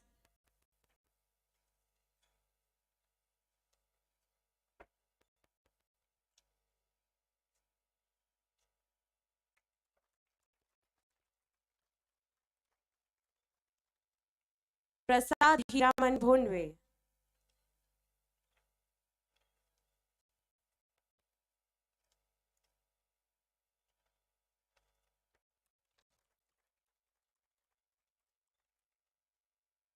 Jagruti Goyal.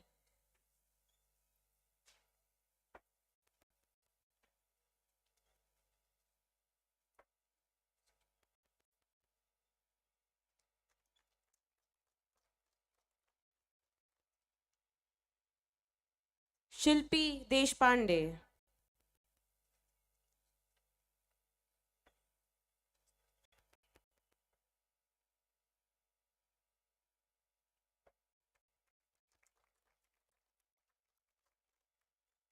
Dipali Tukaram Londe.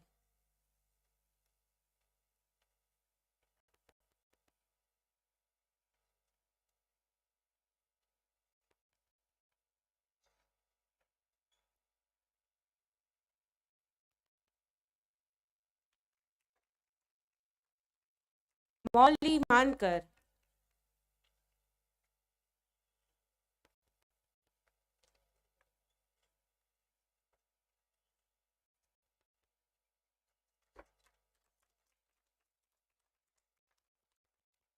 Huzaifa Javed.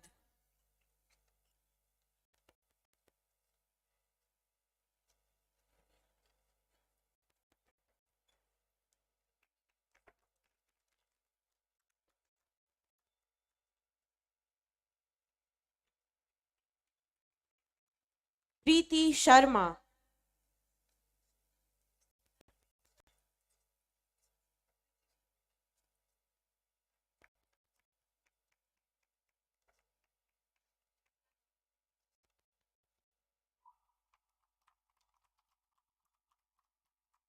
Mihir Prabhat.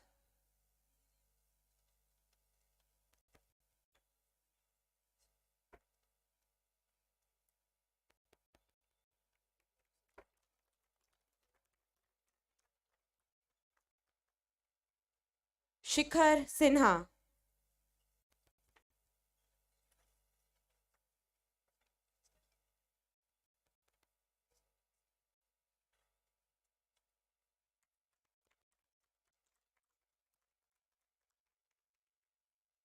Anjali Ananda More.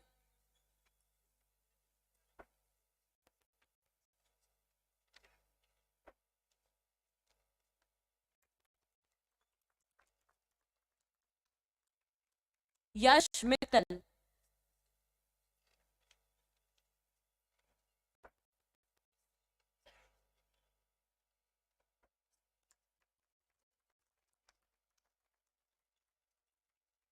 Now I would like to call upon graduates of BAJMC, starting with Isha Bhandari.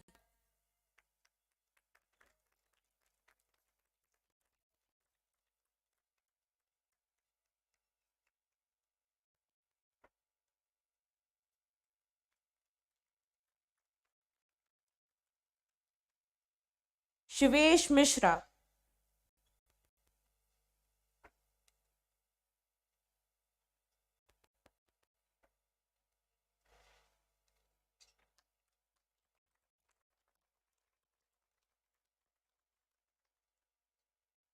Fatima Mir.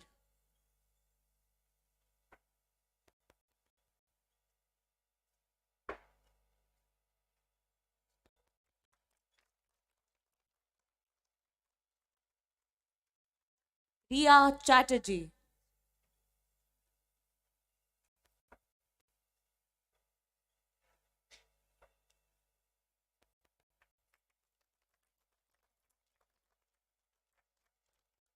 Pallavi Ramesh Sangle.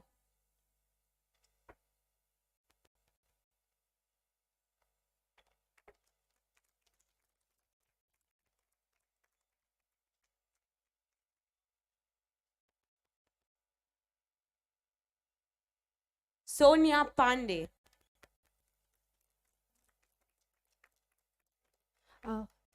Now I request our chief guest, Professor K.K. Aggarwal, to confer the degree to the students. Next is Aditi Vayal.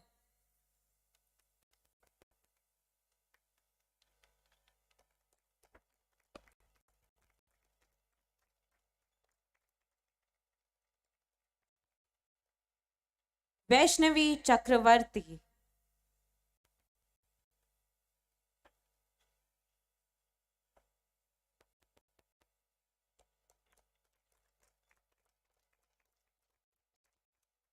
Abhishek Akhare.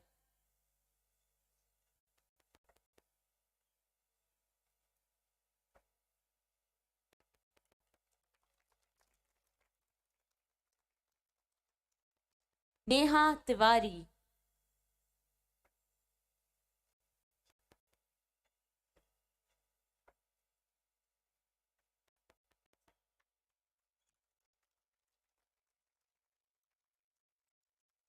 Dhanashri Shelar.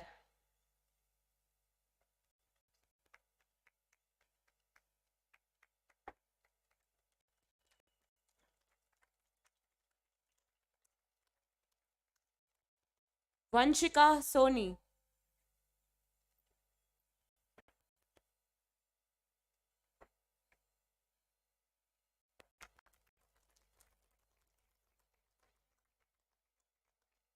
Aishwarya V.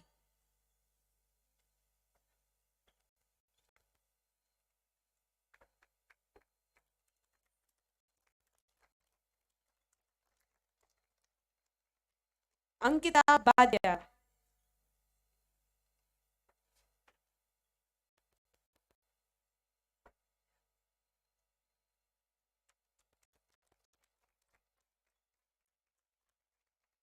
Pratham Patil.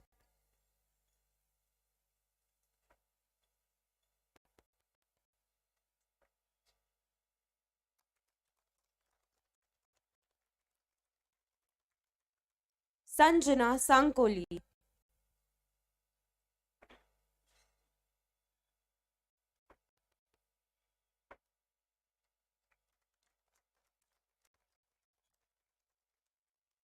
Sai Pradeep Chavan.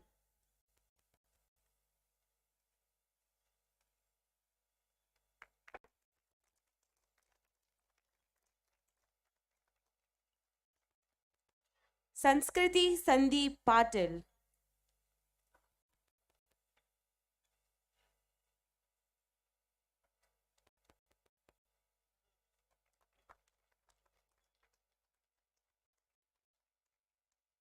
Ankita Satapathy.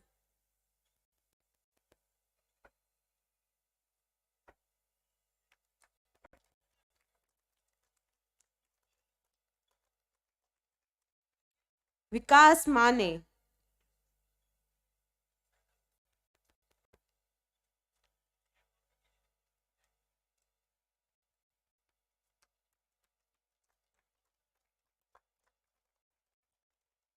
Shagun Shukla.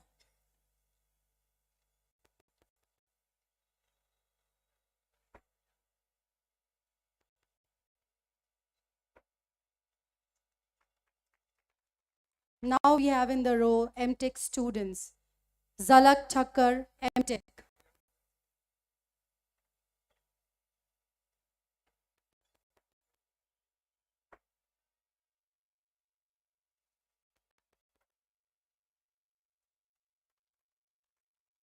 Next, Samruddhi Sapkal.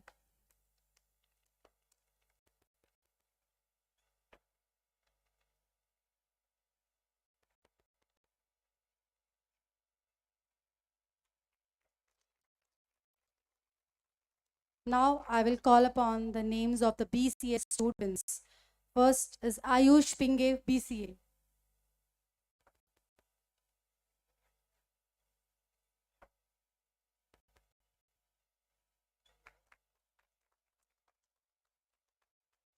Next, Neha Sameer Palande.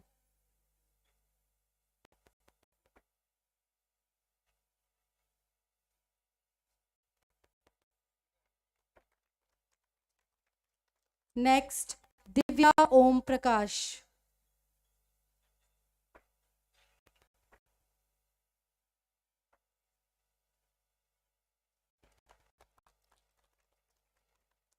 Next, Darshana Pawar.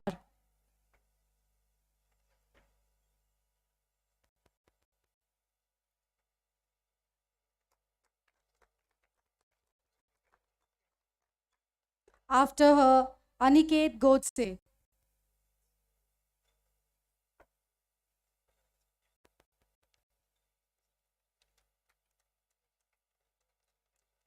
Next, Aftab Makbul.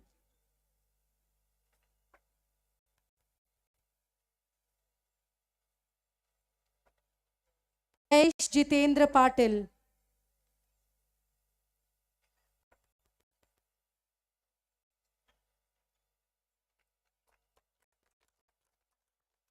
Next, Amol Bhima Shankar.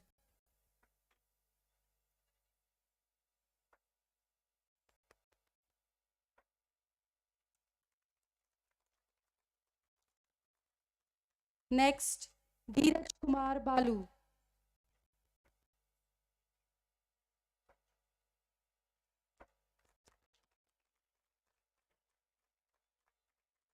Next, Pravaja Lagad.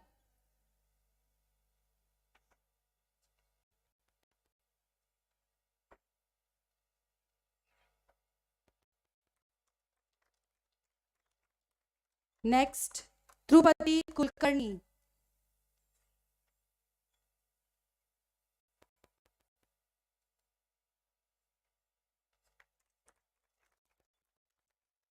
Next, Pratik Sudhir Shankar.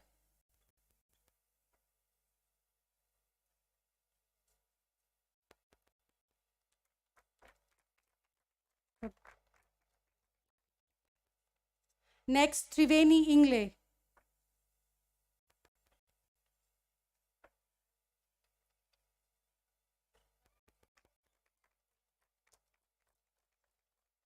Next, Riddhi Rathod.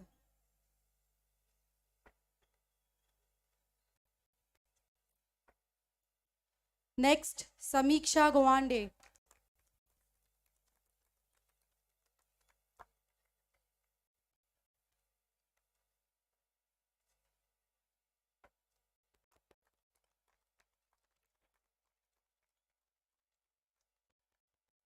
Now I would request Professor Vice Chancellor Sir to confer the degrees for redesign students.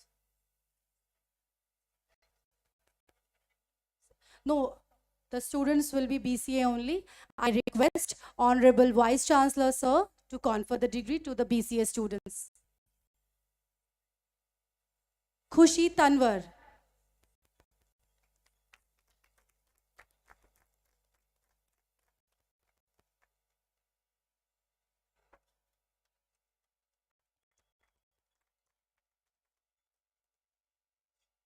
Next, we have Sumaya Rizwan Sayed.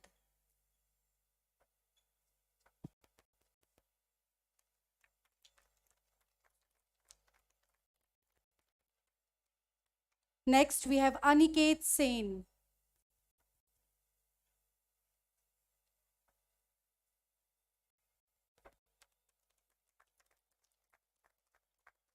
Next, we have Shritej Suresh Deshpande.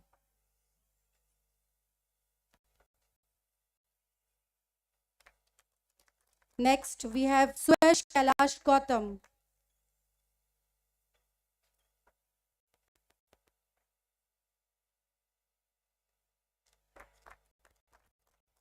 Next, we have Pranjali Manish Jagtap.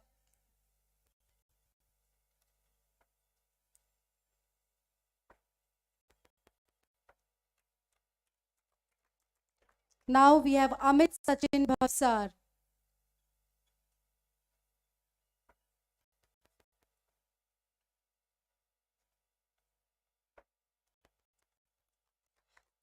Next, Kalpesh Shriram Patil.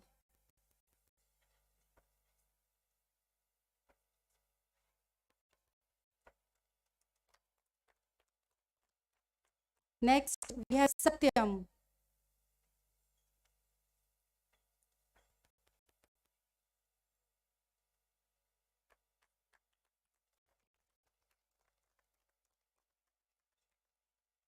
Next, we have Soham Arun.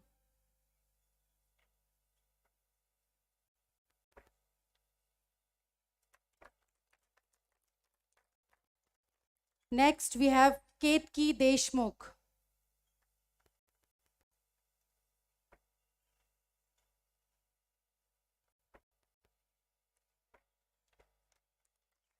Next, we have Shrishti Ronyar.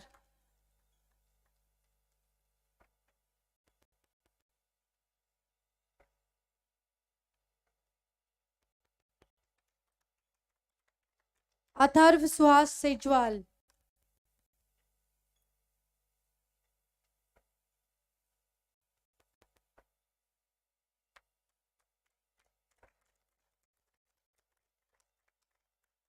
Next, Piyush Kapoor.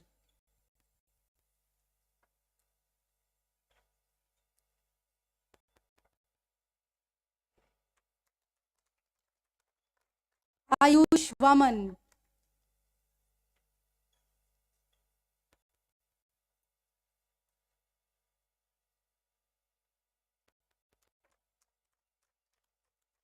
After him, Neha Chalak.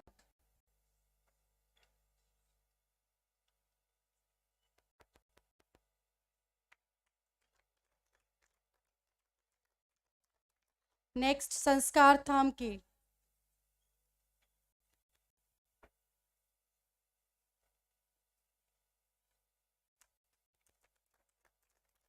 Parth Singh Rajput after him.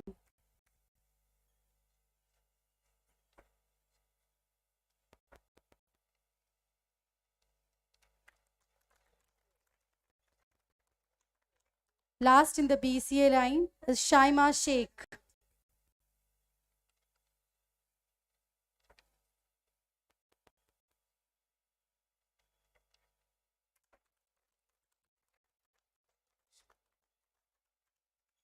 Now I request Honorable Campus Director, Rear Admiral Vikram Amit to kindly confer the degrees. We are calling upon students of B Design. Firodya Trishila Girish.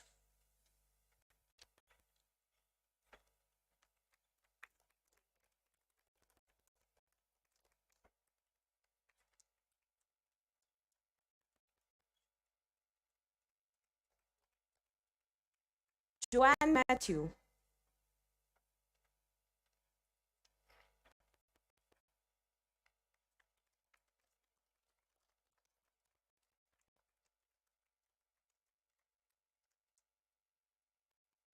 Tanmay Vishwas Kevale.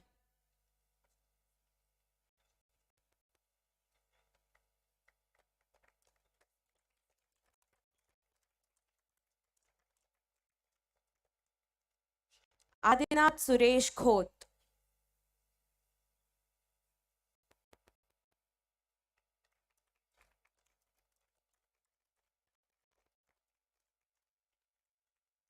Radha Shrikant Mane.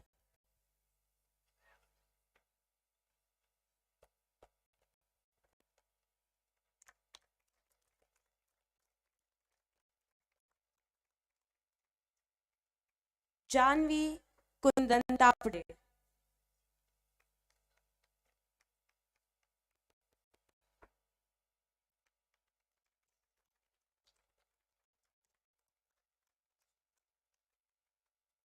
Revati Divekar.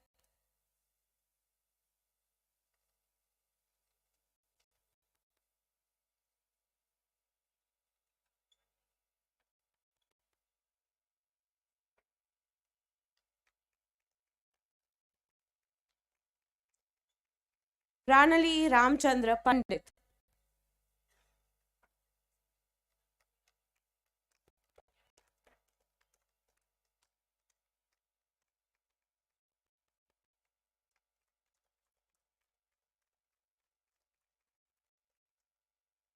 Shreya Shivarkar.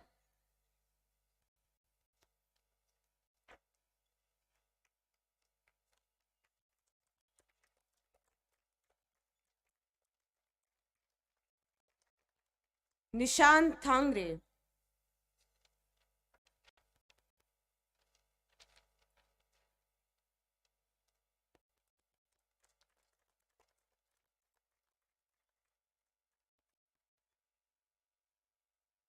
Now I'll be calling the names of BSc Biotech graduates, starting with Shrishti Medankar.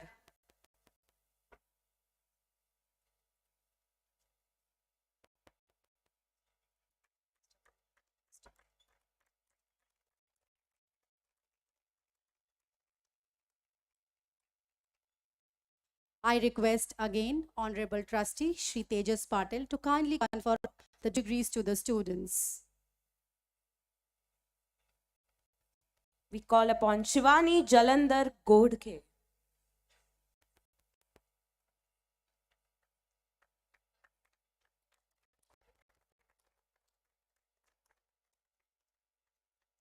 Harsh Prakash Thakur.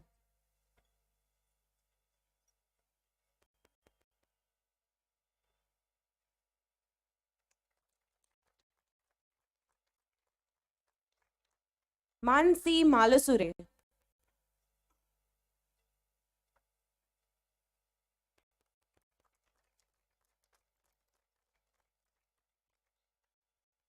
Sonali Dhananjay Pandey.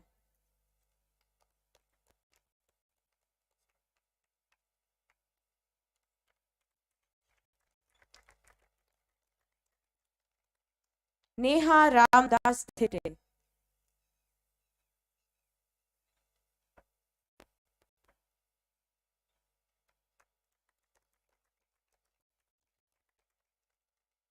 Vanshika Garg.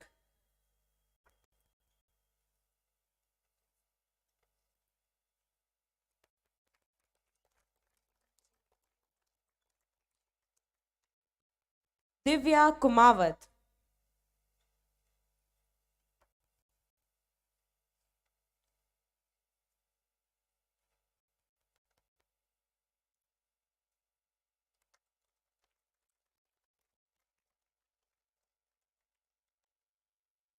Shivangi Sanganeria.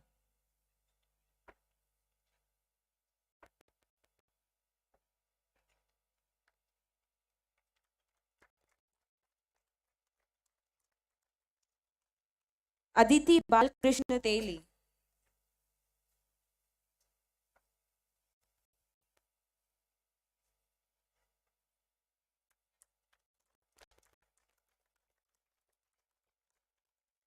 Atharva Santosh Kulkarni.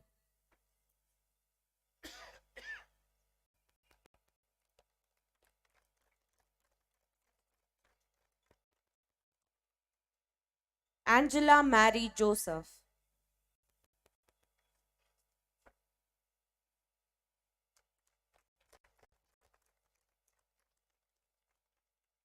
Ritik Girish Salunke.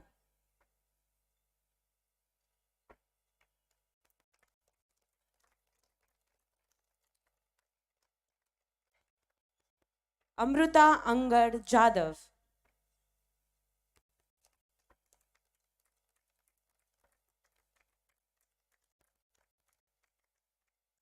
Kaveri Hiraman Gopale.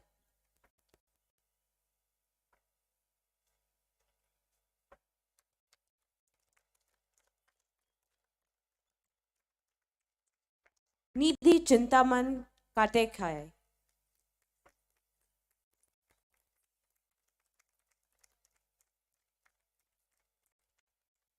Manish Narayan Vibhute.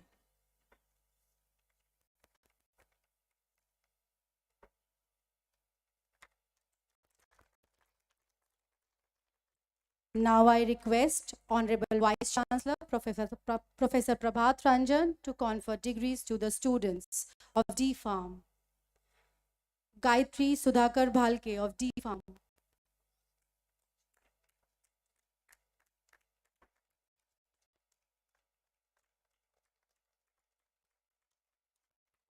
Next, Rashmi Rajendra Padule.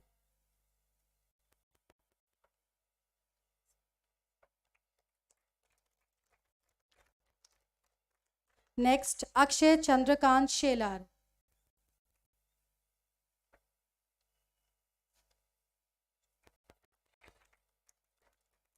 Next, Bhavar Solanki.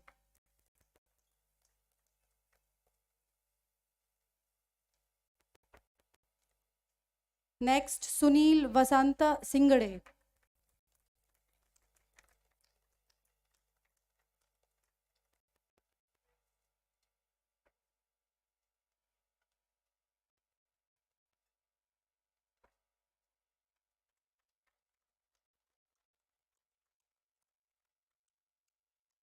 Next, Naresh Mohanlal Chaudhary.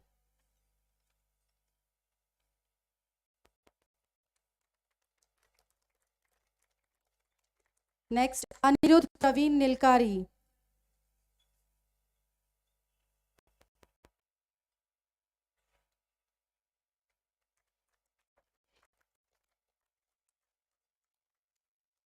Next, Anjali Anil Ambre.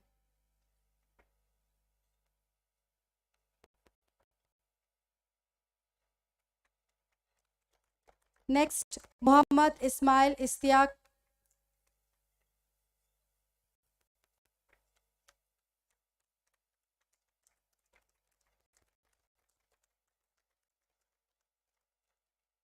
Next, Masuri Asif.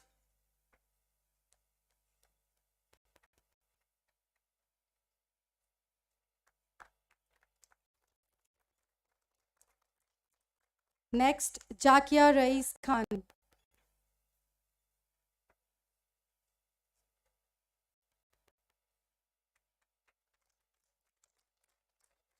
Next, Sunil Rajendra Jaiswar.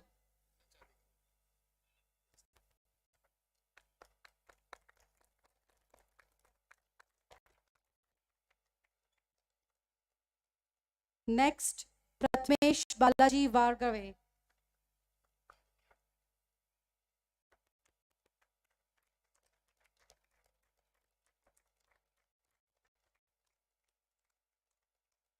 Then we have Ramesh G. Parmar.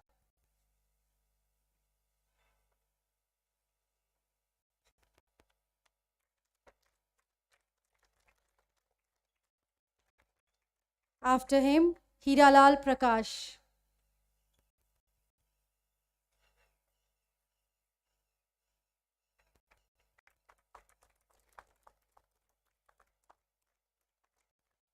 Next in the line, Yashoda Chogaram Mali.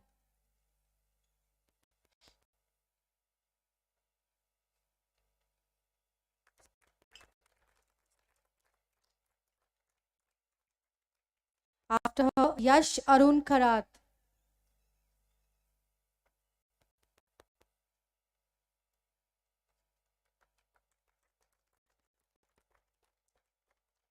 Next, Bharat Sajaram Chaudhary.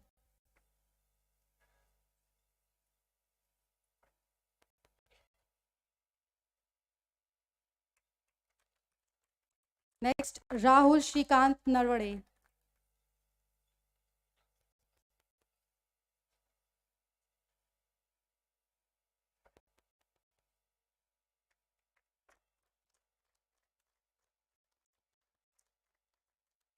Next, Aisha Athar Siddiqui.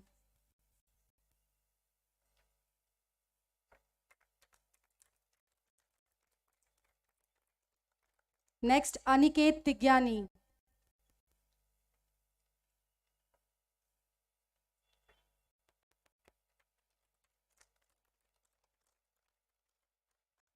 Next, Siddhi Subhash Sutar.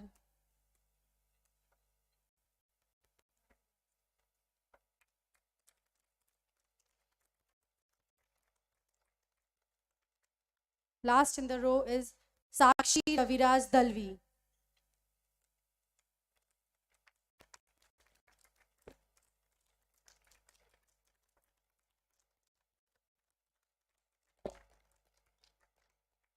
Thank you very much, all the dignitaries.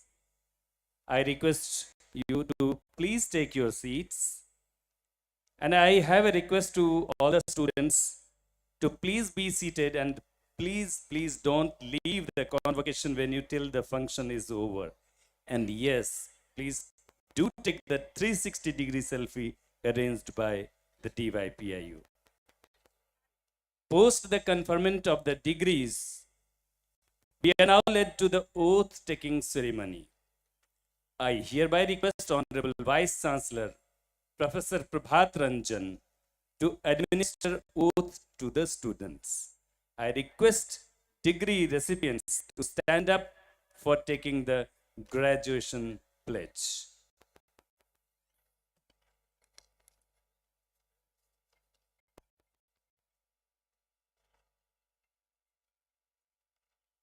All students will repeat after me.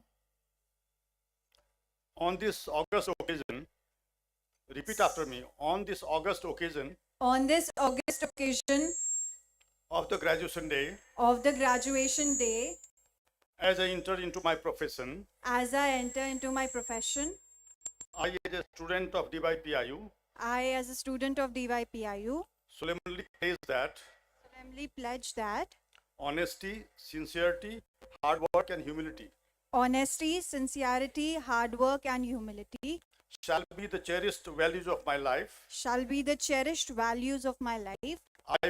I will always speak and abide by the truth, abide by the truth, embrace empathy, embrace empathy, and follow the goals of humanity. and follow the goals of humanity. Uphold the values of my education Uphold the values of my education and my alma mater DYPIU.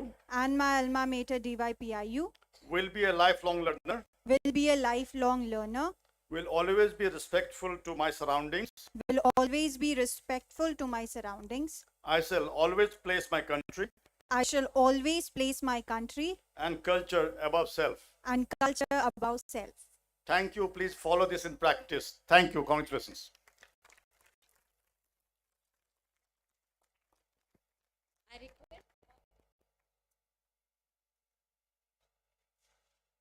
I request all the graduating students to be seated. And I now invite Registrar D.Y. Patil International University, Akurdi, Pune, Dr. Kiran Moitin, to announce the names of the degrees conferred in today's event. In the second convocation of the university, I declare that the degrees of Master of Business Administration in Digital Business, Bachelor of Business Administration, Bachelor of Commerce, Bachelor of Arts in Journalism and Mass Communication, Master of Technology in Computer Science and Engineering, Bachelor of Computer Application, Bachelor of Science in Biotechnology, Bachelor of Design, and Diploma in Pharmacy are conferred. Thank you.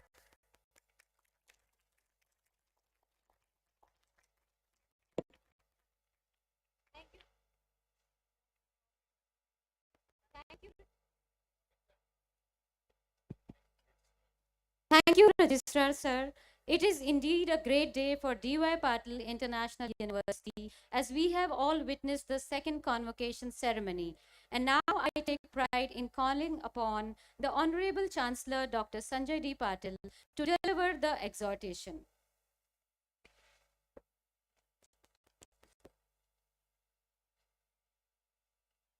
By the authority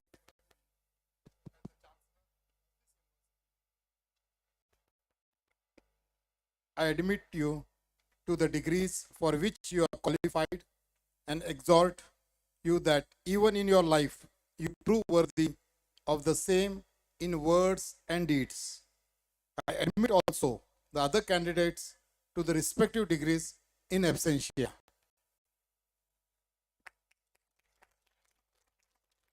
Thank you, sir. I now invite Honorable Chancellor Dr. Sanjay D. Patil to present the certificates of merit to the students who have demonstrated excellence in their academic performance. Over to you, Ms. Pragati. Thank you, ma'am. We have first in the name is Jagruti Goel from BCom.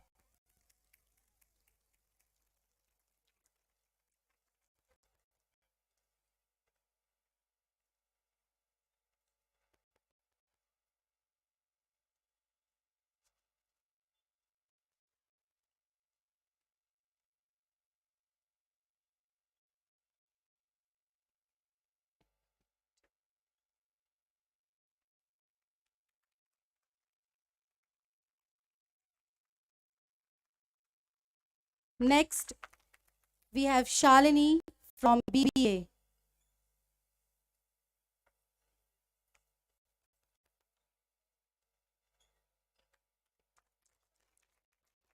Shalini from BBA.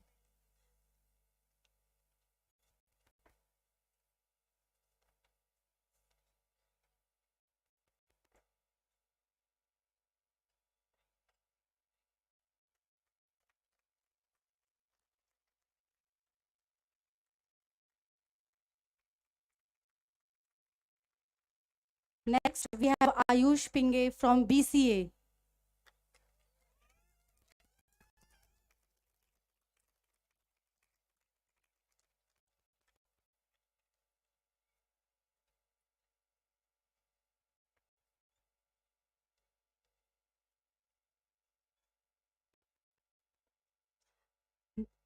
Next, we have Isha Bhandari, BHJMC.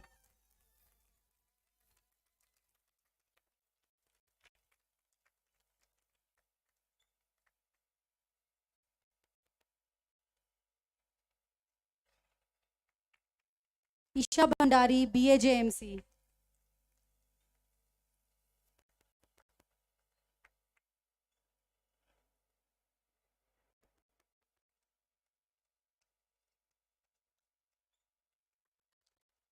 Next, we have Adinath Kot, B Design.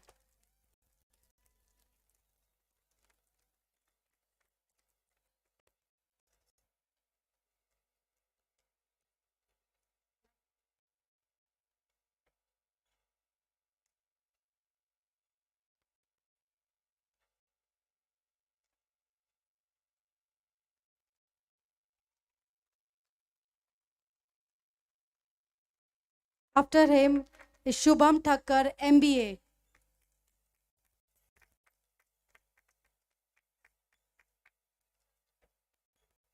Shubham Thakur, MBA.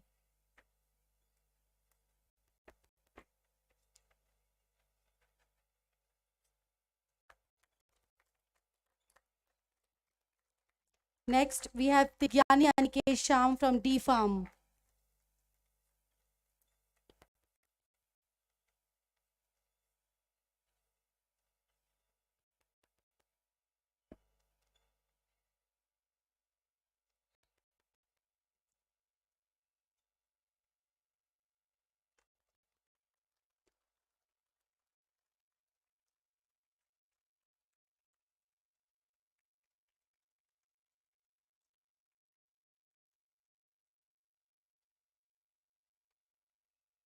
Thank you, sir.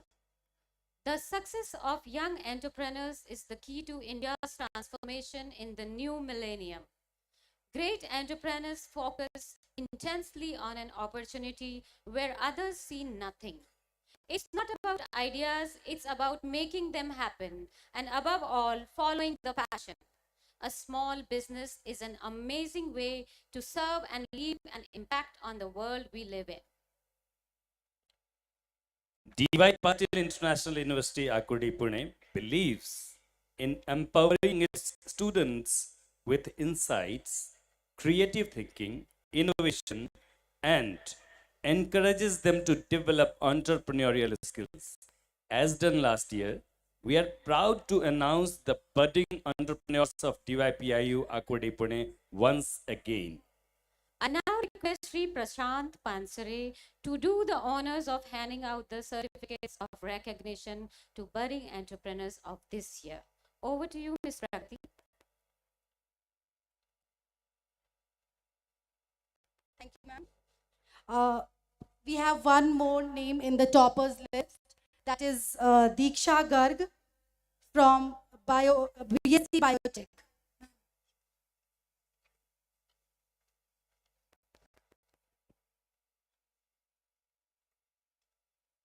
Okay.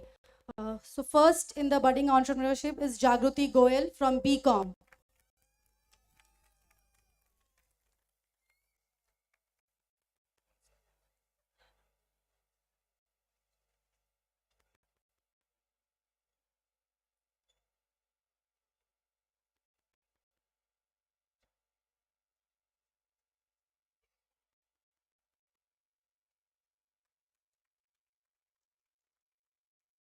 Next, we have Anushka Lembe from BBA.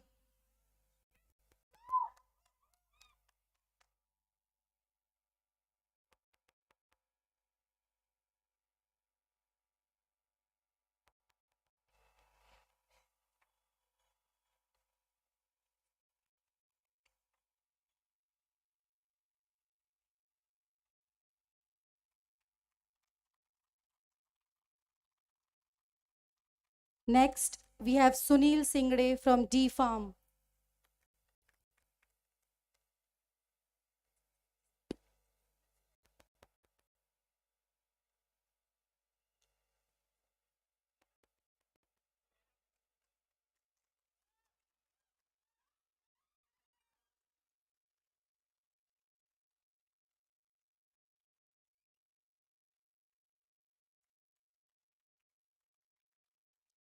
Next is Ashok Chaudhary, BBA.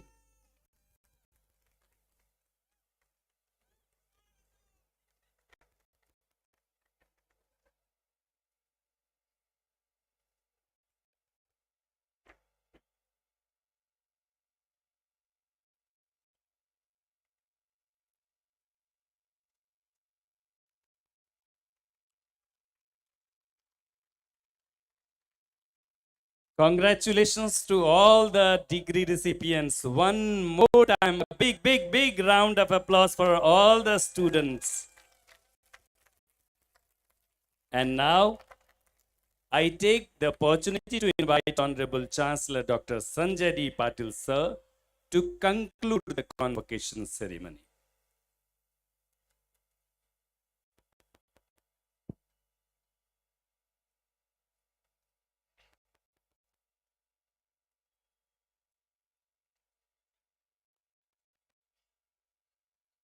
Now I declare that the convocation ceremony is over. A big round of applause. Your pride for your country should not come after your country becomes great. Your country becomes great because of your pride in it. I now request everyone to please rise for the national anthem.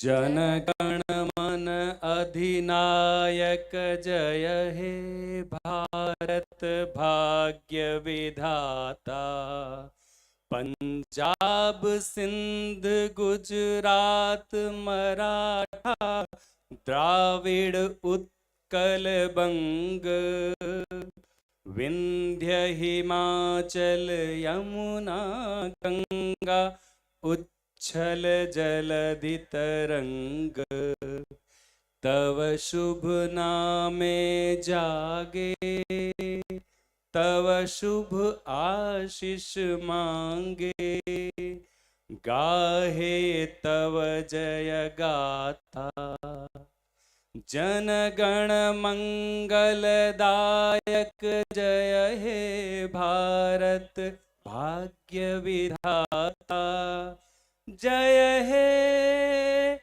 जय हे जय हे जय जय जय जय हे.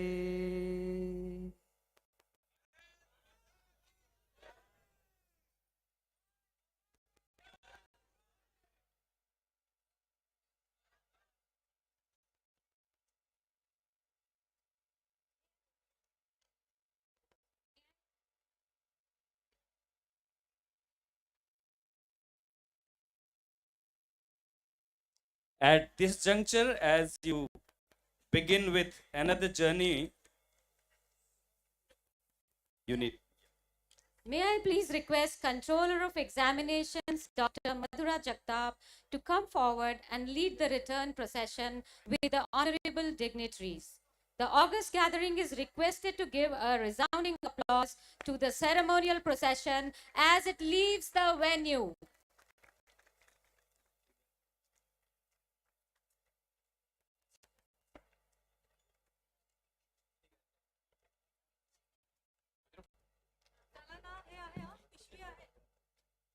As we conclude this ceremony, we thank each one present here on behalf of DY Patil International University in making this event a grand success and a memorable one. We bestow deep gratitude to each one who has graced this occasion with their presence. At this juncture, as you begin with another journey which is an endeavor to fulfill dreams and purpose, dearest students, believe in yourselves, your dreams and your potential. Welcome the change and challenge and you will see your dreams come true. DY Patil International University wishes you all the best. But before we depart from here, I just want to quote Dr. Sarvapalli Radhakrishnan, who says, clarity of speech, purity of body, sanctity of spirits, all these three things are to be aimed. Thank you, and thank you very much.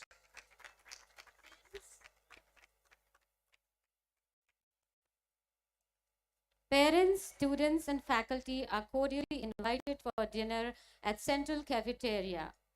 There is a special arrangement for 360-degree camera for exclusive videos. You can get your videos there. Now I'd like to thank everyone. Thank you.